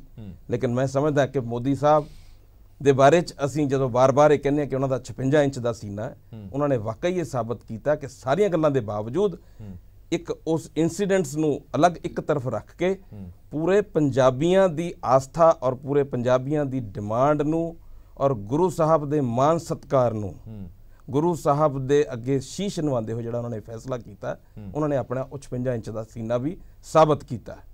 ਔਰ ਨਾ ਸਿਰਫ ਇੱਕ ਕੋਰੀਡੋਰ ਦੀ ਗੱਲ ਹੋਈ ਹੈ, ਰਿਲੀਜੀਅਸ ਕੋਰੀਡੋਰ ਜਿਹੜਾ ਖੁੱਲਿਆ ਉਸ ਦੇ ਨਾਲ ਨਾਲ ਜਿਹੜਾ ਸੁਲਤਾਨਪੁਰ ਲੋਧੀ ਨੂੰ ਹੈਰੀਟੇਜ ਸਿਟੀ ਔਰ ਉਹ ਵੀ ਜਿਹੜਾ ਸਮਾਰਟ ਸਿਟੀਜ਼ ਦੇ ਪੈਨਲ ਦੇ ਉੱਤੇ ਦੀਆਂ ਰਿਕਮੈਂਡੇਸ਼ਨਸ ਦੇ ਉੱਤੇ ਬਣਾਉਣ ਦਾ ਫੈਸਲਾ ਕੀਤਾ, ਉਹ ਮੈਂ ਸਮਝਦਾ ਕਿ ਬਹੁਤ ਬੜੀ ਗੱਲ ਹੈ। ਇਸ ਪਾਸੇ ਕਿਸੇ ਦਾ ਕਦੇ ਧਿਆਨ ਨਹੀਂ ਸੀ। ਇਹ ਜਿਹੜੀ ਸ਼੍ਰੀ ਰਾਜਨਾਥ ਸਿੰਘ ਜੀ ਦੀ ਅਗਵਾਈ ਦੇ ਵਿੱਚ ਮੀਟਿੰਗ ਜਿਹੜੀ ਹੋਈ ਸੀ, ਉੱਥੇ ਮੈਨੂੰ ਯਾਦ ਹੈ ਬਾਦਲ ਸਾਹਿਬ ਨੇ ਇਹ ਡਿਮਾਂਡ ਰੱਖੀ ਸੀ ਔਰ ਉਹਨਾਂ ਦੀ ਰਿਕਮੈਂਡੇਸ਼ਨ ਦੇ ਉੱਤੇ ਭਾਰਤ ਸਰਕਾਰ ਨੇ ਉਹਨੂੰ ਵੀ ਮਨਜ਼ੂਰ ਕੀਤਾ। ਔਰ ਨਾਲ ਜਿਹੜਾ ਹੈਰੀਟੇਜ ਉੱਥੇ ਉਹਨਾਂ ਨੇ ਬਣਾਇਆ, ਇੱਕ ਭਵਨ ਬਣਾਇਆ ਜਿਸ ਦਾ ਨਾਮ ਰੱਖਿਆ ਗਿਆ ਪਿੰਡ ਬਾਬੇ ਨਾਨਕ ਦਾ, ਉੱਥੇ ਲੋਕ ਜਾਣਗੇ। ਦੇਖੋ ਕਿੰਨੀ ਬੜੀ ਇਹ ਅਚੀਵਮੈਂਟ ਹੈ ਭਾਰਤ ਸਰਕਾਰ ਦੀ ਕਿ ਅਸੀਂ ਗੁਰੂ ਸਾਹਿਬ ਦਾ ਤਾਂ ਜੋ ਮਾਨ ਸਤਿਕਾਰ, ਜੋ ਉਹਨਾਂ ਦਾ ਇਹ ਪਰਵ ਮਨਾਉਣ ਵਾਸਤੇ ਐਡੇ ਵੱਡੇ ਫੈਸਲੇ ਕੀਤੇ ਹੈ, ਲੇਕਿਨ ਉਸ ਦੇ ਨਾਲ ਜਿਹੜੇ ਫੈਸਲੇ ਹੈ, ਅੰਮ੍ਰਿਤਸਰ ਔਰ ਗੁਰਦਾਸਪੁਰ 2 ਜ਼ਿਲ੍ਹੇ ਐਸੇ ਹੈ ਜਿਨ੍ਹਾਂ ਦੇ ਵਿੱਚ ਕਿ ਟੂਰਿਜ਼ਮ ਨੂੰ ਕਿੰਨਾ ਵੱਡਾ ਵਧਾਵਾ ਮਿਲੇਗਾ, ਉਹਦੇ ਨਾਲ ਐਮਪਲੋਇਮੈਂਟ ਰੋਜ਼ਗਾਰ ਕਿੰਨਾ ਵਧੇਗਾ। ਔਰ ਉਸ ਦੇ ਨਾਲ ਟ੍ਰੇਨਸ ਜਿਹੜੀਆਂ ਸਪੈਸ਼ਲ ਟ੍ਰੇਨ ਚਲਾਈ ਜਾਣੀ ਹੈ ਸੁਲਤਾਨਪੁਰ ਲੋਧੀ ਤੋਂ ਜਿੱਥੇ ਵੀ ਹਿੰਦੁਸਤਾਨ ਦੇ ਵਿੱਚ ਗੁਰੂ ਨਾਨਕ ਦੇਵ ਮਹਾਰਾਜ ਦੇ ਨਾਲ ਜੁੜੇ ਹੋਏ ਸਥਾਨ ਹੈ, ਉੱਥੇ ਸਪੈਸ਼ਲ ਟ੍ਰੇਨਸ ਚੱਲਣੀ ਹੈ।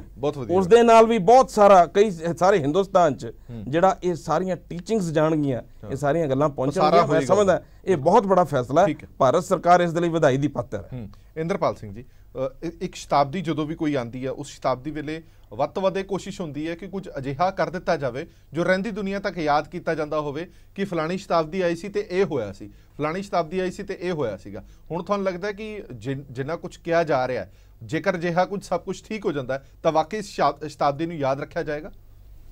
ਹਰਪ੍ਰੀਤ ਜੀ, ਬਹੁਤ ਵਧੀਆ ਗੱਲ ਤੁਸੀਂ ਕੀਤੀ ਹੈ ਕਿ ਸ਼ਤਾਬਦੀਆਂ ਜਦੋਂ ਵੀ ਅਸੀਂ ਮਨਾਉਂਦੇ ਆਏ ਹਾਂ, ਉਹ ਨਾਨਕ ਸਾਹਿਬ ਜੀ ਦੀ 5ਵੀਂ ਜਨਮ ਸ਼ਤਾਬਦੀ ਜਦੋਂ 1969 'ਚ ਮਨਾਈ ਗਈ ਸੀ, ਉਸ ਤੋਂ ਬਾਅਦ ਪਹਿਲਾਂ ਗੁਰੂ ਗੋਬਿੰਦ ਸਿੰਘ ਜੀ ਦੀ 300 ਸਾਲਾ ਮਨਾਈ ਗਈ ਸੀ 1966 'ਚ। ਜੀ ਅਸੀਂ ਬਚਪਨ ਸੀਗੇ, ਬਹੁਤ ਛੋਟੇ ਸੀ, ਪਰੰਤੂ ਉਸ ਤੋਂ ਜਿਹੜੀ ਲੜੀ ਚੱਲੀ, ਖਾਲਸਾ ਪੰਥ ਦੀ 3 ਸ਼ਤਾਬਦੀ, ਗੁਰੂ ਗ੍ਰੰਥ ਸਾਹਿਬ ਦੀ ਸ਼ਤਾਬਦੀ ਮਨਾਈ, ਸਾਹਿਬਜ਼ਾਦਿਆਂ ਦੀ ਅਸੀਂ ਮਨਾਈ, ਸਾਰਾ ਕੁਝ ਹੋਇਆ, ਗੁਰੂ ਅੰਗਦ ਦੇਵ ਜੀ ਦੀ ਮਨਾਈ, ਤੇ ਮਹਾਰਾਜਾ ਰਣਜੀਤ ਸਿੰਘ ਦਾ ਵੀ 200 ਸਾਲਾ ਅਸੀਂ ਮਨਾਇਆ। ਇਹ ਸਾਰਾ ਇੱਕ ਬਹੁਤ ਵੱਡੀ ਲੜੀ ਸੀ ਤੇ ਬਹੁਤ ਵੱਡੀਆਂ ਕੌਮੀ ਪੱਧਰ ਤੇ ਪ੍ਰਾਪਤੀਆਂ ਵੀ ਹੋਈਆਂ। ਬਹੁਤ ਵਧੀਆ ਇੱਕ ਮੈਸੇਜ ਵੀ ਗਿਆ ਦੇਸ਼ ਵਿਦੇਸ਼ ਦੇ ਵਿੱਚ ਸਿੱਖ ਕੌਮ ਪ੍ਰਤੀ, ਸਿੱਖ ਵਿਚਾਰਧਾਰਾ ਪ੍ਰਤੀ, ਜੋ ਗੁਰੂ ਨਾਨਕ ਸਾਹਿਬ ਦਾ ਫਲਸਫਾ ਹੈ, ਜੋ ਉਹਨਾਂ ਨੇ ਕਿਹਾ ਸੀਗਾ ਕਿ ਸਭੇ ਸਾਂਝੀ ਵਾਲ ਦਸਾਏ ਤੂੰ ਕਿਸੇ ਨਾ ਦਿਸੇ ਬਾਹਰਾ ਜੀਓ।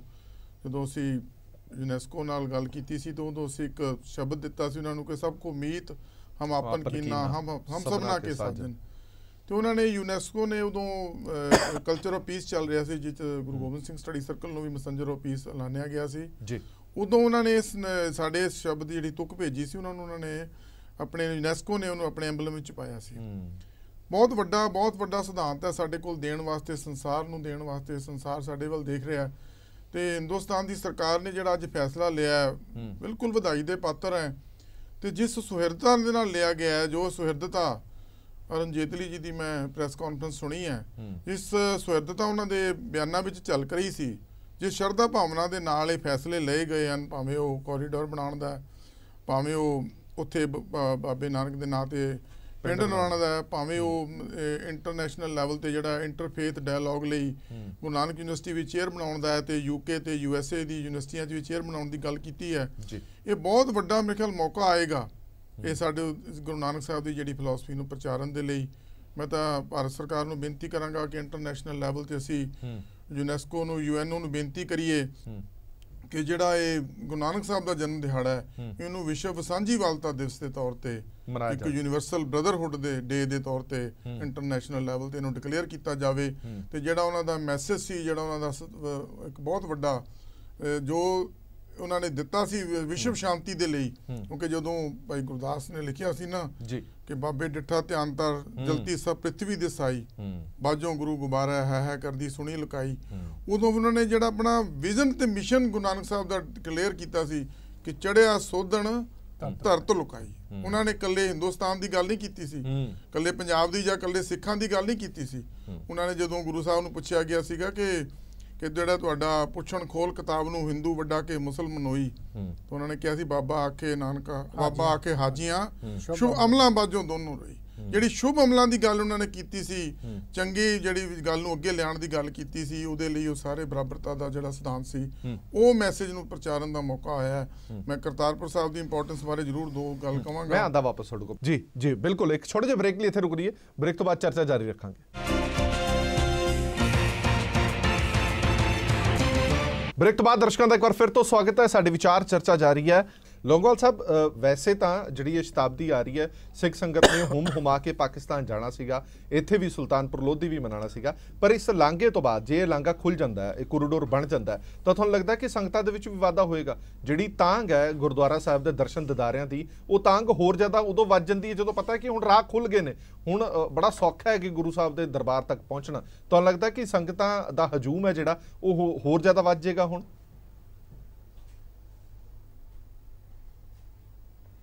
ਬਿਲਕੁਲ ਜੀ, ਬਿਲਕੁਲ। ਜਿਵੇਂ ਤੁਸੀਂ ਗੱਲ ਕੀਤੀ ਹੈ ਕਿ ਜਿਵੇਂ ਸਿੱਖ ਸੰਗਤਾਂ ਦੇ ਵਿੱਚ ਬੜਾ ਉਤਸ਼ਾਹ ਵੀ ਹੈ, ਸਿੱਖ ਸੰਗਤਾਂ ਦੇ ਵਿੱਚ ਬੜੀ ਵੱਡੀ ਭਾਵਨਾ ਵੀ ਹੈ।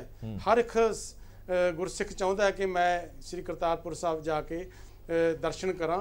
ਇਹਦੇ ਨਾਲ ਹੋਰ ਵੀ ਬਹੁਤ ਜ਼ਿਆਦਾ ਲੋਕਾਂ 'ਚ ਉਤਸ਼ਾਹ ਵਧੇਗਾ, ਵੱਡੀ ਗਿਣਤੀ 'ਚ ਲੋਕ ਜਿਹੜੇ ਨੇ ਉੱਥੇ ਜਾਣਗੇ ਜੀ। ਮੈਂ ਸਮਝਦਾ ਹਾਂਜੀ ਬਿਲਕੁਲ ਜੀ। ਲੌਂਗੋਵਾਲ ਸਾਹਿਬ, ਸ਼੍ਰੋਮਣੀ ਗੁਰਦੁਆਰਾ ਪ੍ਰਬੰਧਕ ਕਮੇਟੀ ਆਪਣੇ ਤੌਰ ਤੇ ਕੀ ਕਰੇਗੀ? ਸੋ ਮੈਂ ਮੈਂ ਤੁਹਾਨੂੰ ਦੱਸਣਾ ਚਾਹਣਾ,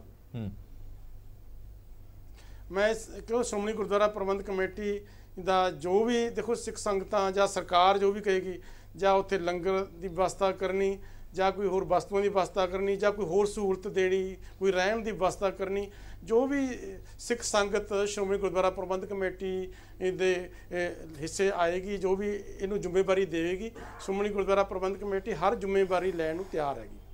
ਠੀਕ ਹੈ। ਮਨਜੀਤ ਸਿੰਘ ਜੀਕੇ ਵੀ ਜੁੜੇ ਹੋਏ ਨੇ। ਮਨਜੀਤ ਸਿੰਘ ਜੀਕੇ ਜੀ, ਇੱਕ ਗੱਲ ਹੁੰਦੀ ਹੈ, ਜਿਸ ਕਿਸੇ ਵੀ ਇਤਿਹਾਸਿਕ ਸਥਾਨ ਤੇ ਫੁੱਟਫਾਲ ਵੱਧ ਜਾਂਦੀ ਹੈ, ਸੰਗਤਾਂ ਦਾ ਪਸਾਰਾ ਵੱਧ ਜਾਂਦਾ ਹੈ, ਤਾਂ ਨੇੜੇ ਤੇੜੇ ਦਾ ਜਿਹੜਾ ਏਰੀਆ ਹੁੰਦਾ ਉਹ ਆਪਣੇ ਆਪ ਹੀ ਡਿਵੈਲਪ ਹੋਣਾ ਸ਼ੁਰੂ ਹੋ ਜਾਂਦਾ ਹੈ। ਇਹਦੀ ਪ੍ਰਤੱਖ ਉਦਾਹਰਨ ਵਿਰਾਸਤ-ਏ ਖਾਲਸਾ ਹੈਗੀ ਹੈ। ਵਿਰਾਸਤ-ਏ ਖਾਲਸਾ ਜਦ ਦਾ ਬਣਿਆ, ਨੇੜੇ ਤੇੜੇ ਦਾ ਏਰੀਆ ਬਹੁਤ ਡਿਵੈਲਪ ਹੋ ਗਿਆ, ਭਾਵੇਂ ਵਪਾਰ ਵਜੋਂ, ਸੈਰ ਸਪਾਟੇ ਵਜੋਂ। ਇਹ ਤੁਹਾਨੂੰ ਲੱਗਦਾ ਕਿ ਕਰਤਾਰਪੁਰ ਸਾਹਿਬ ਦਾ ਜੇ ਲਾਂਘਾ ਖੁੱਲ ਜਾਂਦਾ ਤਾਂ ਕਰਤਾਰਪੁਰ ਸਾਹਿਬ ਦਾ ਇੱਧਰ ਦਾ ਏਰੀਆ ਜਿਹੜਾ ਪੰਜਾਬ ਦੇ ਸਾਈਡ ਪੈਂਦਾ ਤੇ ਜਿਹੜਾ ਪਾਕਿਸਤਾਨ ਦੇ ਸਾਈਡ ਪੈਂਦਾ, ਨੇੜੇ ਤੇੜੇ ਦੀ ਵਸੋਂ ਸਿੱਖ ਸੰਗਤ ਦੀ ਵਸੋਂ ਹੈਗੀ ਹੈ, ਤੁਹਾਨੂੰ ਲੱਗਦਾ ਕਿ ਉਹ ਏਰੀਆ ਵੀ ਵਿਕਸਿਤ ਹੋ ਜਾਣਗੇ? ਫਿਰ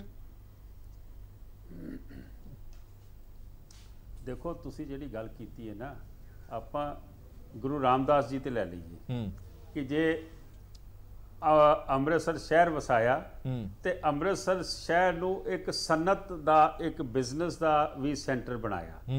ਹੁਣ ਉੱਥੋਂ ਦੀ ਤੁਸੀਂ ਅੱਜ ਤੱਕ ਅੰਮ੍ਰਿਤਸਰ ਨੂੰ ਲੈ ਲਓ ਕਿ ਅੱਜ ਦਰਬਾਰ ਸਾਹਿਬ ਕਰਕੇ ਉੱਥੇ ਕਿੰਨੀਆਂ ਚੀਜ਼ਾਂ ਹੋਰ ਆ ਗਈਆਂ ਨੇ। ਕਿਤੇ ਕੋਈ ਬਾਰਡਰ ਦੇਖਣ ਵਾਸਤੇ ਆਂਦਾ ਹੈ, ਕਿਤੇ ਜਿਹੜਾ ਗਲਿਆਰਾ ਸ਼੍ਰੋਮਣੀ ਅਕਾਲੀ ਦਲ ਨੇ, SGPC ਨੇ, ਬਾਦਲ ਸਾਹਿਬ ਨੇ ਬਣਵਾਇਆ। ਅੱਛਾ, ਕਿਤੇ ਉੱਥੇ ਜਿਹੜੇ ਦੂਜੇ ਧਰਮਾਂ ਦੇ ਧਰਮ ਸਥਾਨ ਨੇ, ਉਹਨਾਂ ਦੀ ਕੀ ਡਿਵੈਲਪਮੈਂਟ ਕੀਤੀ ਹੈ। ਕਿਤੇ ਉੱਥੇ ਕਿਲਾ ਗੋਬਿੰਦਗੜ੍ਹ ਹੈਗਾ, ਕਿਤੇ ਉੱਥੇ ਸਾਡਾ ਪਿੰਡ ਹੈਗਾ। ਮੈਂ ਸਮਝਦਾ ਹਾਂ ਕਿ ਇੰਨੀਆਂ ਚੀਜ਼ਾਂ ਡਿਵੈਲਪ ਹੋ ਗਈਆਂ ਉਹਦੇ ਨਾਲ, ਸ੍ਰੀ ਅੰਮ੍ਰਿਤਸਰ ਸਾਹਿਬ ਦੇ ਨਾਲ, ਕਿ ਅੱਜ ਦੁਨੀਆ ਉੱਥੇ ਜਾਂਦੀ ਹੈ। ਇਸੇ ਤਰੀਕੇ ਨਾਲ ਜਦੋਂ ਮੈਂ ਤੇ ਲੌਂਗੋਵਾਲ ਸਾਹਿਬ ਅਸੀਂ ਜਦੋਂ ਉਸ ਜਗ੍ਹਾ ਤੇ ਗਏ ਸੀਗੇ ਜਿੱਥੋਂ ਦੂਰਬੀਨ ਤੋਂ ਦੇਖਿਆ ਜਾਂਦਾ ਹੈ, ਡੇਰਾ ਬਾਬਾ ਨਾਨਕ ਤੋਂ, ਅਸੀਂ ਦੇਖਿਆ ਸੀਗਾ ਕਿ ਉਹ ਡੇਰਾ ਬਾਬਾ ਨਾਨਕ ਸਾਹਿਬ ਦਾ ਸਥਾਨ ਤਾਂ ਹੈਗਾ, ਲੇਕਿਨ ਉਹ ਇਲਾਕਾ ਹਲੇ ਵੀ ਰਿਮੋਟ ਹੈ, ਡਿਵੈਲਪ ਨਹੀਂ ਹੈ।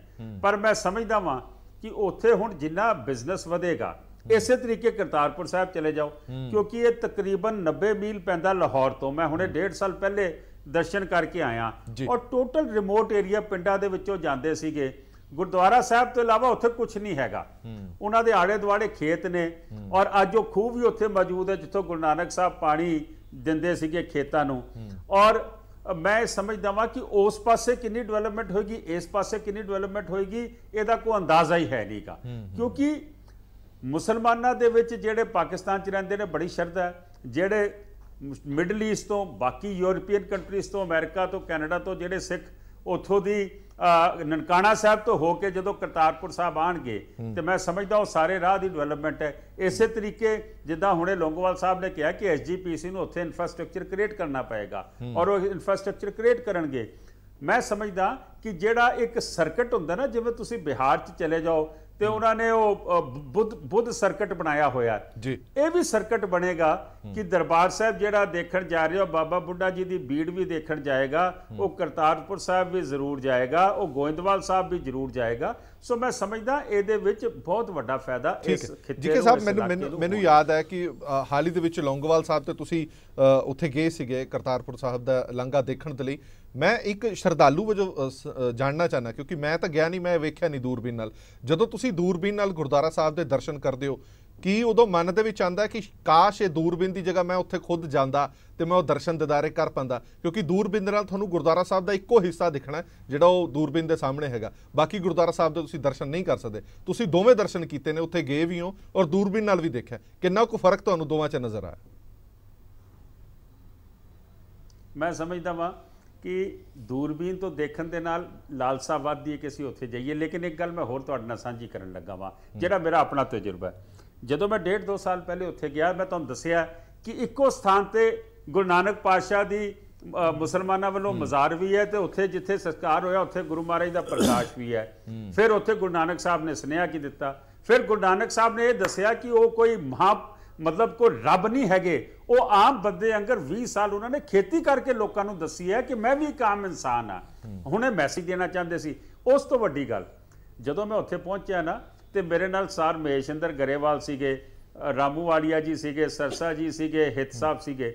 ਅਸੀਂ ਜਲਦੀ ਸੀਗੇ ਕਿਉਂਕਿ ਲਾਹੌਰ ਸਾਡਾ ਲੰਚ ਸੀਗਾ ਕਿਤੇ ਬਹੁਤ ਵੱਡੀ ਕਿਸੇ ਸੰਸਥਾ ਦੇ ਨਾਲ, ਤੇ ਅਸੀਂ ਸਵੇਰੇ 7 ਵਜੇ ਚੱਲੇ, ਉੱਥੇ 9 ਵਜੇ ਪਹੁੰਚ ਗਏ। ਅਸੀਂ ਉੱਥੋਂ ਦੀ 10 ਵਜੇ ਵਾਪਸੀ ਕਰਨ ਲੱਗੇ, 10:30 ਵੱਜ ਗਏ ਹੋਣੇ। ਤੇ ਅਸੀਂ ਕਿਹਾ ਜੀ ਅਸੀਂ ਜਾਣਾ, ਤੇ ਉਹਨੇ ਕਿਹਾ ਲੰਗਰ ਛਕ ਲਓ। ਅਸੀਂ ਆਖਿਆ ਜੀ ਸਾਡਾ ਲੰਚ ਹੈਗਾ ਤੇ ਅਸੀਂ ਜ਼ਰੂਰ ਪਹੁੰਚਣਾ। ਮੈਨੂੰ ਪਤਾ ਭਾਈ ਸਾਹਿਬ ਨੇ ਕੀ ਗੱਲ ਕਹੀ? ਮੈਨੂੰ ਭਾਈ ਸਾਹਿਬ ਆਖਦੇ ਕਿ ਸਾਰ ਸਾਹਿਬ, ਇਹ ਉਸ ਖੇਤ ਦੀ ਕਣਕ ਦੀ ਰੋਟੀ ਹੈ ਜਿਹਦੇ 'ਚ ਗੁਰੂ ਨਾਨਕ ਸਾਹਿਬ ਨੇ 20 ਸਾਲ ਹਲ ਚਲਾਏ। ਤੁਸੀਂ ਯਕੀਨ ਮੰਨੋ, ਅਸੀਂ ਸਾਰੇ ਹੀ ਉੱਥੇ ਬਹਿ ਗਏ। ਅਸੀਂ ਕਿਹਾ ਭਾਈ ਸਾਹਿਬ ਹੁਣ ਅਸੀਂ ਲੰਗਰ ਛਕੇ ਬਗੈਰ ਨਹੀਂ ਜਾਣਾ। ਜਦੋਂ ਮੈਂ ਲੰਗਰ ਛਕ ਰਿਹਾ ਸੀ, ਮੇਰੇ ਦਿਮਾਗ 'ਚ ਆਇਆ ਕਿ ਮੇਰੇ ਕੋਲ, ਮੈਂ ਤੇ ਕਿਸਮਤ ਵਾਲਾ ਵਾਂ, ਭਾਗਾਂ ਵਾਲਾ ਵਾਂ ਕਿ ਗੁਰੂ ਨਾਨਕ ਸਾਹਿਬ ਦੇ ਖੇਤ ਦਾ ਪ੍ਰਸ਼ਾਦਾ ਛਕ ਰਿਹਾ ਵਾਂ। ਮੇਰੇ 'ਚ ਲਾਲਚ ਆਇਆ, ਮੈਂ ਆਪਣੇ ਪਰਿਵਾਰ ਲਈ ਲੈ ਕੇ ਜਾਣਾ। ਮੈਂ ਭਾਈ ਸਾਹਿਬ ਨੂੰ ਆਖਿਆ ਕਿ ਆਟੇ ਦੇ ਵਿੱਚ 10 ਕੁ ਪ੍ਰਸ਼ਾਦੇ ਗੁੰਨ ਦਿਓ ਤੇ ਮੈਂ ਹਿੰਦੁਸਤਾਨ ਲਿਜਾਣਾ ਚਾਹੁੰਦਾ, ਤਾਂ ਕਿ ਆਪਣੇ ਪਰਿਵਾਰ, ਆਪਣੇ ਮਿੱਤਰਾਂ ਦੇ ਵਿੱਚ ਬੈਠ ਕੇ ਮੈਂ ਛਕਣਾ ਚਾਹੁੰਦਾ ਵਾਂ। ਤੁਸੀਂ ਮੰਨੋਗੇ ਇਹ ਮੇਰੇ ਮਨ ਦੀ ਭਾਵਨਾ ਹੈ। ਤੇ ਜਦੋਂ ਕੋਈ ਵੀ ਸਿੱਖ ਉੱਥੇ ਜਾਏਗਾ ਤੇ ਉਹਦੇ ਭਾਵਨਾ ਕੀ ਹੋਣਗੀਆਂ? ਮੈਂ ਸਮਝਦਾ ਇਹ ਬਹੁਤ ਵੱਡੀ ਗੱਲ ਅੱਜ ਹੋਈ ਹੈ। ਇਸ ਨੂੰ ਸਾਨੂੰ ਸੱਚੇ ਪਾਤਸ਼ਾਹ ਦਾ, ਜਿੱਦਾਂ ਹੁਣੇ ਕਿਹਾ ਗਿਆ ਨਾ, ਚੀਮਾ ਸਾਹਿਬ ਨੇ ਆਖਿਆ ਕਿ ਅਰਦਾਸ ਹੋਈ ਸਾਰੇ ਤਖਤ ਸਾਹਿਬ ਤੇ ਰਿਜ਼ਲਟ ਆ ਗਿਆ 1984 ਚ, ਭਾਵੇਂ ਜਰਾ ਜਿਹਾ ਆਇਆ, ਲੇਕਿਨ ਕੌਮ ਨੂੰ ਇਹ ਪਤਾ ਲੱਗ ਗਿਆ ਕਿ 34 ਸਾਲ ਬਾਅਦ ਵੀ ਅਸੀਂ ਕਾਮਯਾਬ ਹੋ ਸਕਦੇ ਹਾਂ। ਤੇ ਜਿਹੜੀ ਅਰਦਾਸ ਸਵੇਰੇ ਸ਼ਾਮ ਦੁਪਹਿਰ ਪਤਾ ਨਹੀਂ ਕੌਣ ਕਰਦੇ ਪਏ ਨੇ, ਅੱਜ ਉਹ ਲੰਘਾ ਵੀ ਖੁੱਲਦਾ ਪਿਆ। ਮੈਂ ਸਮਝਦਾ ਗੁਰੂ ਅਰਦਾਸਾਂ ਨੂੰ ਭਾਗ ਲਾ ਰਿਹਾ। ਠੀਕ ਹੈ ਚੀਮਾ ਸਾਹਿਬ, ਵੈਸੇ ਤਾਂ ਇਸ ਮੌਕੇ ਤੇ ਸਿਆਸਤ ਦੀ ਗੱਲ ਕਰਨੀ ਨਹੀਂ ਚਾਹੀਦੀ, ਪਰ ਹੋ ਜਾਂਦੀ ਹੈ, ਬੜੇ ਸਾਰੇ ਲੋਕ ਕਰਦੇ ਵੀ ਨੇ। ਇਸ ਮਸਲੇ ਨੂੰ ਵੀ ਸਿਆਸਤ ਨਾਲ ਜੋੜ ਕੇ ਦੇਖਿਆ ਜਾ ਰਿਹਾ ਕਿ ਹੁਣ ਜਦੋਂ ਕੇਂਦਰ ਦੀ ਸਰਕਾਰ ਜਾਣ ਵਾਲੀ ਹੈ, 84 ਦੇ ਮਾਮਲੇ ਵੀ ਹੱਲ ਹੋਣੇ ਸ਼ੁਰੂ ਹੋ ਗਏ ਨੇ, ਲਾਂਘਾ ਵੀ ਬਣਨਾ ਸ਼ੁਰੂ ਹੋ ਗਿਆ, ਹੁਣ ਇਹਨੂੰ ਵੋਟਾਂ ਨਾਲ ਜੋੜ ਕੇ ਕਿਉਂ ਨਾ ਦੇਖਿਆ ਜਾਵੇ? ਇਹ ਗੱਲ ਇਹ ਹੈ ਕਿ ਕੁਦਰਤੀ ਗੱਲ ਹੈ, ਹਰ ਚੀਜ਼ ਇਲੈਕਸ਼ਨ ਨਾਲ ਜੁੜ ਜਾਂਦੀ ਹੈ। ਮੈਨੂੰ ਵੀ ਅੱਜ ਕੋਈ ਪੁੱਛ ਰਿਹਾ ਸੀ, ਮੈਂ ਕਿਹਾ ਇਲੈਕਸ਼ਨ ਤਾਂ ਹਾਲੇ ਦੂਰ ਆ, ਗੁਰਪੁਰਬ ਕੱਲ੍ਹ ਆ, ਵੀ ਆਪਾਂ ਗੁਰਪੁਰਬ ਨਾਲ ਨਹੀਂ ਜੋੜਦੇ, ਸੁਭਾਅ ਬਣ ਗਿਆ ਕਿ ਆਪਾਂ ਇਲੈਕਸ਼ਨ ਨਾਲ ਜੋੜਦੇ।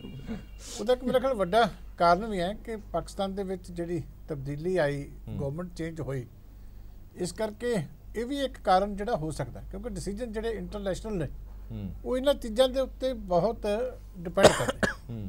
ਪਾਕਿਸਤਾਨ ਦੀ ਡੈਮੋਕ੍ਰੇਸੀ ਤੇ ਸਾਡੀ ਡੈਮੋਕ੍ਰੇਸੀ ਦੋਵਾਂ ਦੇ ਵਿੱਚ ਦਿਨ ਰਾਤ ਦਾ ਅੰਤਰ। ਸਾਡੇ ਇੱਕ ਸਰਕਾਰ ਦਾ ਕੀਤਾ ਕੰਮ ਕੰਟੀਨਿਊ ਵੀ ਰਹਿ ਸਕਦਾ ਔਰ ਬਹੁਤ ਵਾਰੀ ਰਹਿੰਦੇ ਆ, ਪਰ ਉੱਥੇ ਜਿਹੜੀ ਹੈ ਤਬਦੀਲੀਆਂ ਦੇ ਨਾਲ ਜਿਹੜੀ ਹੈ ਬਹੁਤ ਕੁਝ ਦੇਸ਼ ਦੇ ਵਿੱਚ ਉੱਥੇ ਤਬਦੀਲ ਹੁੰਦਾ। ਫੌਜ ਦਾ ਉੱਥੇ ਅਲੱਗ ਰੋਲ ਹੈ। ਇਸ ਕਰਕੇ ਮੈਂ ਸਮਝਦਾ ਕਿ ਜਦੋਂ ਗੁਰੂ ਨੂੰ ਪਾਉਣਾ ਸੀ, ਇਹ ਕੁਦਰਤੀ ਹੈ ਕਿ ਉੱਥੇ ਗਵਰਨਮੈਂਟ ਚੇਂਜ ਹੋਈ, ਇੱਥੇ ਸਾਡੇ ਪਾਵਰਫੁਲ ਪ੍ਰਾਈਮ ਮਿਨਿਸਟਰ ਜਿਹੜੇ ਆ ਮੌਜੂਦ ਆ, ਔਰ ਇੱਥੇ ਦੀ ਪੋਜ਼ਿਟਿਵਿਟੀ ਔਰ ਉੱਥੇ ਜਿਹੜੀ ਚੇਂਜ ਆਈ ਆ ਉਹਦੇ ਨਾਲ ਲੜ ਕੇ ਮੇਰਾ ਖਿਆਲ ਹੈ ਕਿ ਕੰਮ ਥੋੜ੍ਹਾ ਜਿਹਾ ਆਸਾਨ ਜਿਹੜਾ ਉਹ ਹੋ ਗਿਆ। ਮਿੱਤਲ ਸਾਹਿਬ, ਤੁਹਾਨੂੰ ਲੱਗਦਾ ਕਿ ਸਾਹ ਪੰਜਾਬ ਬੀਜੇਪੀ ਨੂੰ ਵੀ ਮਿਲਿਆ? ਕਿਉਂਕਿ ਬੜੀਆਂ ਸਾਰੀਆਂ ਗੱਲਾਂ ਦੇ ਮਿਹਣੇ ਤਾਂ ਤੁਹਾਨੂੰ ਵੀ ਬੜੇ ਮਿਲਦੇ ਸੀਗੇ ਵੀ ਤੁਸੀਂ ਪੰਜਾਬ ਦੀ ਗੱਲ, ਸਿੱਖ ਕੌਮ ਦੀ ਗੱਲ ਕਿਉਂ ਨਹੀਂ ਚੁੱਕਦੇ। ਹੁਣ ਇਹ ਦੋ ਵੱਡੇ ਮਸਲਿਆਂ ਦੇ ਹੱਲ ਹੋਣ ਦੇ ਨਾਲ ਤੁਹਾਨੂੰ ਲੱਗਦਾ ਕਿ ਤੁਹਾਨੂੰ ਵੀ ਸਾਹ ਮਿਲ ਗਿਆ, ਹੁਣ ਕਹਿਣ ਜੋਗੇ ਹੋ ਗਏ ਹੋ ਤੁਸੀਂ? ਨਹੀਂ, ਮੁੱਦਾ ਇਹ ਨਹੀਂ ਹੈ ਕਿ ਸਾਹ ਮਿਲਿਆ ਜਾਂ ਨਹੀਂ ਮਿਲਿਆ। ਮਿਹਣੇ ਤਾਂ ਸਾਨੂੰ, ਦੇਖੋ ਜਦੋਂ ਸਰਕਾਰ ਚੁਣਦੇ ਹੋ ਤਾਂ ਥੋੜੀ ਜ਼ਿੰਮੇਵਾਰੀ ਵੀ ਹੁੰਦੀ ਹੈ, ਔਰ ਜਦੋਂ ਜ਼ਿੰਮੇਵਾਰੀ ਜਦੋਂ ਤੱਕ ਪੂਰੀ ਨਹੀਂ ਹੁੰਦੀ ਤਾਂ ਲੋਕ ਸਵਾਲ ਵੀ ਕਰਦੇ ਆ, ਔਰ ਉਹਨਾਂ ਦਾ ਸਵਾਲ ਕਰਨਾ ਬਣਦਾ ਵੀ ਹੈ। ਸਰਕਾਰ ਦੀ ਜ਼ਿੰਮੇਵਾਰੀ ਹੁੰਦੀ ਹੈ ਕਿ ਉਹ ਹਰ ਉਹ ਸਟੈਪ ਲਵੇ ਜਿਸ ਦੇ ਨਾਲ ਕਿ ਲੋਕਾਂ ਦੇ ਮਨ ਦੀ ਇੱਛਾ ਨੂੰ ਪੂਰਾ ਕੀਤਾ ਜਾਵੇ। ਇਸ ਕਰਕੇ ਮਿਹਣਿਆਂ ਤੋਂ ਬਚਣਾ ਜਾਂ ਮਿਹਣੇ ਵੱਜੇ ਜਾਂ ਉਹਨਾਂ ਦਾ ਕੀ ਅਸਰ ਹੋਇਆ, ਸਵਾਲ ਇਹ ਨਹੀਂ ਹੈ। ਸਵਾਲ ਇਹ ਹੈਗਾ ਕਿ ਅੱਜ ਅਸੀਂ ਇੱਕ ਐਸੇ ਇਤਿਹਾਸਿਕ ਫੈਸਲੇ ਤੇ ਬੈਠੇ ਹਾਂ, ਔਰ ਜਿਸ ਤਰ੍ਹਾਂ ਤੁਸੀਂ ਪਹਿਲੇ ਜ਼ਿਕਰ ਕੀਤਾ ਕਿ ਇਲੈਕਸ਼ਨ ਦੇ ਨਾਲ ਜੋੜ ਕੇ ਹੋ ਸਕਦਾ, ਕਈ ਲੋਕ ਇਹਨੂੰ ਇਲੈਕਸ਼ਨ ਦੇ ਨਾਲ ਜੋੜ ਕੇ ਵੀ ਦੇਖਣ, ਕੋਈ ਬੜੀ ਗੱਲ ਨਹੀਂ ਹੈ। ਲੇਕਿਨ 550ਵਾਂ ਪ੍ਰਕਾਸ਼ ਪਰਵ ਮਨਾਉਣ ਦੇ ਮੌਕੇ ਦੇ ਉੱਤੇ ਇਹ ਫੈਸਲਾ ਹੋਇਆ। ਇਲੈਕਸ਼ਨ ਤਾਂ ਹਲੇ 6 ਮਹੀਨੇ ਦੂਰ ਹੈ ਜੀ, ਲੇਕਿਨ ਜਿਨ੍ਹਾਂ ਨੇ ਰਾਜਨੀਤੀ ਕਰਨੀ ਹੈ ਉਹ ਹੋ ਸਕਦਾ ਇਹਨੂੰ ਇਲੈਕਸ਼ਨ ਦੇ ਨਾਲ ਜੋੜ ਕੇ ਦੇਖਣ, ਲੇਕਿਨ ਜੋ ਜਨਤਾ ਦੀ ਮਨ ਦੀ ਭਾਵਨਾ ਹੈ ਉਹ ਇਸ ਰਾਜਨੀਤੀ ਤੋਂ ਉੱਪਰ ਹੈ। ਰਾਜਨੀਤੀ ਬਹੁਤ ਛੋਟੀ ਚੀਜ਼ ਹੈ, ਕਿਉਂਕਿ ਪੰਜਾਬ ਦੇ ਵਿੱਚ ਇਸ ਦਿਨਾਂ, ਦੇਖੋ ਮੈਂ ਇੱਕ ਗੱਲ ਕਹਿਣੀ ਚਾਹੁੰਦਾ ਕਿ ਗੁਰੂ ਨਾਨਕ ਦੇਵ ਮਹਾਰਾਜ ਨੇ ਉਸ ਆਪਣੇ ਸਮੇਂ ਦੇ ਵਿੱਚ ਵੀ ਜੋ ਲੋਕਾਂ ਦੇ ਵਿੱਚ ਫਰਕ ਸੀ ਉਸ ਨੂੰ ਜੋੜਨ ਦੇ ਵਿੱਚ ਰੋਲ ਅਦਾ ਕੀਤਾ ਜੀ। ਔਰ ਜਿਹੜਾ ਤੁਸੀਂ ਪਹਿਲੇ ਇੱਕ ਸਵਾਲ ਕੀਤਾ ਸੀ ਕਿ ਕਿਤੇ ਇਹ ਸ਼ਾਂਤੀ ਦਾ ਪੁੰਜ ਤਾਂ ਨਹੀਂ ਬਣੇਗਾ, ਮੈਂ ਸਮਝਦਾ ਕਿ ਅੱਜ ਵੀ ਇਹ ਮੌਕਾ, ਇਹ ਦਿਹਾੜਾ, ਇਹ ਫੈਸਲਾ ਹੋ ਸਕਦਾ ਹੈ ਕਿਤੇ ਨਾ ਕਿਤੇ ਗੁਰੂ ਸਾਹਿਬ ਦੇ ਆਸ਼ੀਰਵਾਦ ਦੇ ਨਾਲ ਕਿਤੇ ਐਸਾ ਕੋਈ ਰੋਲ ਅਦਾ ਕਰ ਜਾਏ ਕਿ ਹਿੰਦੁਸਤਾਨ ਔਰ ਪਾਕਿਸਤਾਨ ਦੇ ਵਿੱਚ ਜਿਹੜੇ ਸੰਬੰਧ ਹੈ ਹੋ ਸਕਦਾ ਕਿਤੇ ਸੁਧਰ ਜਾਏ। ਠੀਕ ਜੀ। ਇੰਦਰਪਾਲ ਸਿੰਘ ਜੀ, ਇੱਕ ਸਵਾਲ ਵਾਰ-ਵਾਰ ਜ਼ਿਹਨ 'ਚ ਜ਼ਰੂਰ ਆਉਂਦਾ ਕਿ ਜਦੋਂ ਵੀ ਅਜਿਹੀਆਂ ਸ਼ਤਾਬਦੀਆਂ ਆਉਂਦੀਆਂ ਨੇ ਜਾਂ ਗੁਰਪੁਰਬ ਆਉਂਦੇ ਨੇ, ਕਿਵੇਂ ਮਨਾਈਏ ਸ਼ਤਾਬਦੀਆਂ ਅਜਿਹੀਆਂ? ਕਿ ਕੀਰਤਨ ਦਰਬਾਰ ਕਰਾਣੇ ਔਰ ਨਗਰ ਕੀਰਤਨ ਕਰਨੇ ਮੁਬਾਰਕ ਹੈ, ਹੋਣੇ ਵੀ ਚਾਹੀਦੇ ਨੇ, ਪਰ ਅਸਲ ਗੱਲ ਇਹ ਹੈ ਕਿ ਕੁਝ ਅਜਿਹਾ ਕੰਕਰੀਟ ਹੋਵੇ ਤਾਂ ਜੋ ਅਸੀਂ ਇਸ ਸ਼ਤਾਬਦੀ ਨੂੰ ਸਹੀ ਮਾਇਨਿਆਂ 'ਚ ਕਹਿ ਸਕੀਏ ਕਿ ਹਾਂ ਅਸੀਂ ਸ਼ਤਾਬਦੀ ਮਨਾਈ ਹੈ ਔਰ ਇਹ ਸ਼ਤਾਬਦੀ ਜਦੋਂ ਲੰਘ ਗਈ ਹੈ ਤਾਂ ਉਹ ਆਪਣੇ ਪਿੱਛੇ ਆ ਕੁਝ ਛੱਡ ਗਈ ਹੈ। ਹਰਪ੍ਰੀਤ ਜੀ, ਬਹੁਤ ਵਧੀਆ ਸਵਾਲ ਤੁਸੀਂ ਪੁੱਛਿਆ। ਮੈਂ ਚਾਹੁੰਦਾ ਸੀ ਵੀ ਇਹ ਸਵਾਲ ਵੀ ਜ਼ਰੂਰ ਆਵੇ ਅੱਜ ਦੀ ਡਿਸਕਸ਼ਨ 'ਚ, ਜਿੱਥੇ ਅਸੀਂ ਕੋਰੀਡੋਰ ਦੀ ਖੁਸ਼ੀ ਮਨਾ ਰਹੇ ਹਾਂ, ਵਧਾਈਆਂ ਦੇ ਰਹੇ ਹਾਂ ਇੱਕ ਦੂਜੇ ਨੂੰ, ਉੱਥੇ ਇਹ ਗੱਲ ਬਹੁਤ ਵਧੀਆ ਤੁਸੀਂ ਕੀਤੀ ਹੈ। ਪਿੱਛੇ ਜੇ ਸ਼੍ਰੋਮਣੀ ਗੁਰਦੁਆਰਾ ਪ੍ਰਬੰਧਕ ਕਮੇਟੀ ਨੇ ਇੱਕ ਮੀਟਿੰਗ ਬੁਲਾਈ ਸੀ ਜੀ, ਵੱਖ-ਵੱਖ ਜਥੇਬੰਦੀਆਂ ਦੀ, ਵੱਖ-ਵੱਖ ਵਿਦਵਾਨਾਂ ਦੀ ਤੇ ਸਾਰੀਆਂ ਧਾਰਮਿਕ ਸੰਸਥਾਵਾਂ ਦੀ, ਕਿ ਸ਼ਤਾਬਦੀ ਕਿਵੇਂ ਮਨਾਈਏ। ਉਦੋਂ ਗੁਰੂ ਗੋਬਿੰਦ ਸਿੰਘ ਸਟੱਡੀ ਸਰਕਲ ਵੱਲੋਂ ਅਸੀਂ ਇਹ 4 ਪੇਜ ਦਾ ਇੱਕ ਜਿਹੜਾ ਅਸੀਂ ਲੀਫਲੈਟ ਛਪਾਇਆ ਸੀ ਜੀ, ਤੇ ਉੱਥੇ ਸਾਰੇ ਵੰਡਿਆ ਵੀ ਸੀ ਤੇ ਲਿਖਤੀ ਰੂਪ 'ਚ ਵੀ ਤੇ ਜ਼ੁਬਾਨੀ ਬੋਲ ਕੇ ਵੀ ਉੱਥੇ ਅਸੀਂ ਆਪਣੇ ਸੁਝਾਅ ਦਿੱਤੇ ਸਨ। ਉਹਦੇ ਮੈਂ ਕੁਝ ਚੰਦ ਕੁ ਪੁਆਇੰਟ ਜਿਹੜੇ ਅਸੀਂ ਕਹੇ ਸੀਗੇ ਵੀ ਤਾਂ ਜਿਹੜੀ ਸ਼ਤਾਬਦੀ ਕਮੇਟੀ ਦਾ ਗਠਨ ਸੀ ਉਹ ਮੰਨ ਲਈ ਗਈ ਹੈ, ਨੈਸ਼ਨਲ ਲੈਵਲ ਤੇ ਵੀ, ਸ਼੍ਰੋਮਣੀ ਕਮੇਟੀ ਲੈਵਲ ਤੇ ਵੀ, ਪੰਜਾਬ ਸਰਕਾਰ ਲੈਵਲ ਤੇ ਵੀ ਇਹ ਬਣ ਗਈ ਹੈ। ਤੇ ਸਾਡੀ ਜ਼ਰੂਰ ਇੱਛਾ ਹੈ ਕਿ ਵੀ ਇਹ ਗੁਰੂ ਨਾਨਕ ਸਾਹਿਬ, ਕਿਉਂਕਿ ਜ਼ਾਹਰ ਵੀਰ ਜਗਤ ਗੁਰੂ ਬਾਬਾ ਸੀ ਉਹਨੂੰ ਕਹਿੰਦੇ ਆ, ਉਹਨੂੰ ਸਰਬ ਸਾਂਝੀਵਾਲਤਾ ਦੇ ਪ੍ਰਤੀਕ ਸੀਗੇ। ਉਹਨਾਂ ਨੇ ਕਿਸੇ 'ਚ ਉਹ ਨਹੀਂ ਕੀਤਾ, ਦਵੈਹ ਭਾਵ ਨਹੀਂ ਕੀਤੀ। ਤੇ ਇਹ ਜਿਹੜੀਆਂ ਸ਼ਤਾਬਦੀਆਂ ਵੀ ਹੈ, ਇਹ ਕੇਂਦਰੀ ਸਰਕਾਰ, ਸ਼੍ਰੋਮਣੀ ਗੁਰਦੁਆਰਾ ਪ੍ਰਬੰਧਕ ਕਮੇਟੀ ਤੇ ਪੰਜਾਬ ਸਰਕਾਰ ਮਿਲ ਕੇ ਮਨਾਉਣ, ਇੱਕ ਸਮਾਗਮ ਹੋਵੇ ਇੱਕ ਵਧੀਆ ਤਰੀਕੇ ਦੇ ਨਾਲ, ਜਿਸ ਤਰੀਕੇ ਨਾਲ ਅੱਜ ਸੁਹਿਰਦਤਾ ਮੈਂ ਜਿਵੇਂ ਪਹਿਲਾਂ ਕਿਹਾ ਮੈਂ ਕੇਂਦਰ ਸਰਕਾਰ ਵੱਲੋਂ ਆਈ ਹੈ, ਉਵੇਂ ਹੀ ਇਹ ਝਲਕਦੀ ਰਹਿਣੀ ਚਾਹੀਦੀ ਹੈ। ਉਸ ਤੋਂ ਬਾਅਦ ਸਹਿਤ ਸਮੱਗਰੀ ਦੀ ਗੱਲ ਉਹਨਾਂ ਨੇ ਕੀਤੀ ਹੈ ਕਿ ਲਿਟਰੇਚਰ ਨੈਸ਼ਨਲ ਬੁੱਕ ਟਰਸਟ ਵੱਲੋਂ ਛਪਾਇਆ ਜਾਏਗਾ ਵੱਖ-ਵੱਖ ਭਾਸ਼ਾਵਾਂ ਦੇ ਵਿੱਚ ਗੁਰੂ ਨਾਨਕ ਸਾਹਿਬ ਦਾ ਸੰਦੇਸ਼। ਉਹ ਲੌਂਗ ਟਰਮ ਪਲਾਨ ਵੀ ਹੈ, ਸ਼ਾਰਟ ਟਰਮ ਵੀ ਹੈ, ਛੋਟੇ ਲੀਫਲੈਟ ਵੀ ਬਣਨਗੇ, ਵੱਡੀਆਂ ਰਿਸਰਚ ਬੁੱਕਸ ਵੀ ਚੱਲਣਗੀਆਂ, ਚੇਅਰਸ ਜਿਵੇਂ ਅਨਾਉਂਸ ਹੋਈਆਂ ਜੀ। ਪਰ ਸਾਡੀ ਇੱਛਾ ਜ਼ਰੂਰ ਹੈ ਵੀ ਇੱਕ ਸ਼੍ਰੋਮਣੀ ਗੁਰਦੁਆਰਾ ਪ੍ਰਬੰਧਕ ਕਮੇਟੀ, ਇੱਕ ਅਜਿਹੀ ਕਮੇਟੀ ਅਸੀਂ ਉੱਥੇ ਵੀ ਵਿਚਾਰ ਦੇ ਕੇ ਆਏ ਸੀ ਕਿ ਇਹ ਚੀਜ਼ ਬਣੇ ਤਾਂ ਕਿ ਜੋ ਅਨੁਵਾਦ ਹੋਵੇ, ਜੋ ਲਿਟਰੇਚਰ ਸੰਗਤਾਂ 'ਚ ਦੇਸ਼ ਵਿਦੇਸ਼ ਵਿੱਚ ਜਾਵੇ, ਉਹ ਵੈਟਿੰਗ ਹੋ ਕੇ ਜਾਵੇ, ਉਹਦੇ ਤੇ ਫਿਰ ਕੋਈ ਕਿੰਤੂ ਪਰੰਤੂ ਜਿਵੇਂ ਕਿ ਸਿਲੇਬਸ ਵਾਲੀ ਕਿਤਾਬ ਤੇ ਉੱਠਿਆ ਸੀ ਉਹ ਨਾ ਉੱਠੇ, ਇਹ ਸਾਡਾ ਜ਼ਰੂਰ ਪੁਆਇੰਟ ਹੈ। ਉਸ ਤੋਂ ਬਾਅਦ ਜਿਹੜਾ ਉਹਨਾਂ ਨੇ ਗੁਰੂ ਨਾਨਕ ਸਾਹਿਬ ਨੇ ਆਰਤੀ ਦਾ ਜਿਹੜਾ ਸੰਕਲਪ ਦਿੱਤਾ ਸੀ, ਰਵਿੰਦਰਨਾਥ ਟੈਗੋਰ ਨੇ ਜਦੋਂ ਉਹਨੂੰ ਪੁੱਛਿਆ ਸੀਗਾ ਕਿ ਤੁਸੀਂ ਨੈਸ਼ਨਲ ਐਂਥਮ ਤਾਂ ਲਿਖਤਾ ਹੈ ਤੇ ਕੋਈ ਇੰਟਰਨੈਸ਼ਨਲ ਐਂਥਮ ਵੀ ਲਿਖ ਦਿਓ, ਤੇ ਰਵਿੰਦਰਨਾਥ ਟੈਗੋਰ ਨੇ ਕਿਹਾ ਸੀ ਕਿ ਇੰਟਰਨੈਸ਼ਨਲ ਐਂਥਮ ਤਾਂ ਗੁਰੂ ਨਾਨਕ ਦੇਵ ਜੀ 500 ਸਾਲ ਪਹਿਲਾਂ ਲਿਖ ਗਏ ਸੀ ਕਿ ਜੋ ਗਗਨ ਮੈਂ ਥਾਲ ਰਵ ਚੰਦੀਪ ਗਵਣੇ ਵਾਲਾ ਸ਼ਬਦ ਹੈ। ਅਸੀਂ ਚਾਹੁੰਦੇ ਹਾਂ ਵੀ ਉਸ ਆਰਤੀ ਨੂੰ ਇੱਕ ਵਿਸ਼ਵ ਦੇ ਏਕਤਾ ਦੇ ਪ੍ਰਤੀਕ ਦੇ ਤੌਰ ਦੇ ਉੱਤੇ ਉਹਨੂੰ ਅਸੀਂ ਜਗਨਨਾਥਪੁਰੀ ਦੇ ਵਿੱਚ ਹੀ ਉਸ ਸਥਾਨ ਤੇ ਜਿੱਥੇ ਗੁਰੂ ਸਾਹਿਬ ਨੇ ਆਰਤੀ ਰਚੀ ਹੈ ਇੱਕ ਵੱਡੇ ਪੱਧਰ ਤੇ ਸਮਾਗਮ ਕਰਾ ਕੇ ਉਹਨੂੰ ਉਭਾਰਿਆ ਜਾਵੇ। ਉਸ ਤੋਂ ਬਾਅਦ ਕੌਮੀ ਤੇ ਕੌਮਾਂਤਰੀ ਪੱਧਰਾਂ ਤੇ ਗੁਰੂ ਨਾਨਕ ਮਿਸ਼ਨ ਦੀ ਸਥਾਪਨਾ ਬਹੁਤ ਵਧੀਆ ਜੇਤਲੀ ਜੀ ਨੇ ਕਿਹਾ ਕਿ ਸਾਰੇ ਮਿਸ਼ਨ ਦੇ ਵਿੱਚ ਇਹ ਮਨਾਇਆ ਜਾਏਗਾ। ਇਹ ਵੀ ਗੱਲ ਅਸੀਂ ਕਹੀ ਸੀ। ਕੌਮਾਂਤਰੀ ਪੱਧਰ ਤੇ ਜਿਹੜੀ ਸਾਂਝ ਵਧਾਉਣੀ ਹੈ, ਯੂਨੈਸਕੋ ਦੀ ਗੱਲ ਆਪਾਂ ਪਹਿਲਾਂ ਕਰ ਚੁੱਕੇ ਹਾਂ। ਗੁਰੂ ਕੇ ਲੰਗਰ ਦੀ ਜਿਹੜੀ ਗੱਲ ਅਸੀਂ ਕਰਨਾ ਚਾਹੁੰਦੇ ਹਾਂ ਕਿ ਦੁਨੀਆ ਜਿਹੜੀ ਭੁੱਖਮਰੀ ਨੂੰ ਖਤਮ ਕਰਨ ਦੇ ਲਈ ਜਿਹੜਾ ਲੰਗਰ ਦਾ ਸੰਕਲਪ ਸੀ ਉਹ ਅਸੀਂ ਅੱਗੇ ਲਿਆਈਏ। ਇੱਕ ਜਿਹੜਾ ਵੰਡ ਛਕੋ ਦਾ ਸਿਧਾਂਤ ਜਿਹੜਾ ਸੀ ਗੁਰੂ ਸਾਹਿਬ ਨੇ ਕਿਹਾ, ਉਹਨੂੰ ਅਸੀਂ ਚਾਹੁੰਦੇ ਹਾਂ ਕਿ international cooperation for sharing of resources for welfare of Mankind, ਇਹਨੂੰ ਇਹ ਮਿਸ਼ਨ ਲੈ ਕੇ ਵੰਡ ਛਕੋ ਦੇ ਸਿਧਾਂਤ ਨੂੰ ਅਸੀਂ ਲੈ ਕੇ ਤੁਰੀਏ।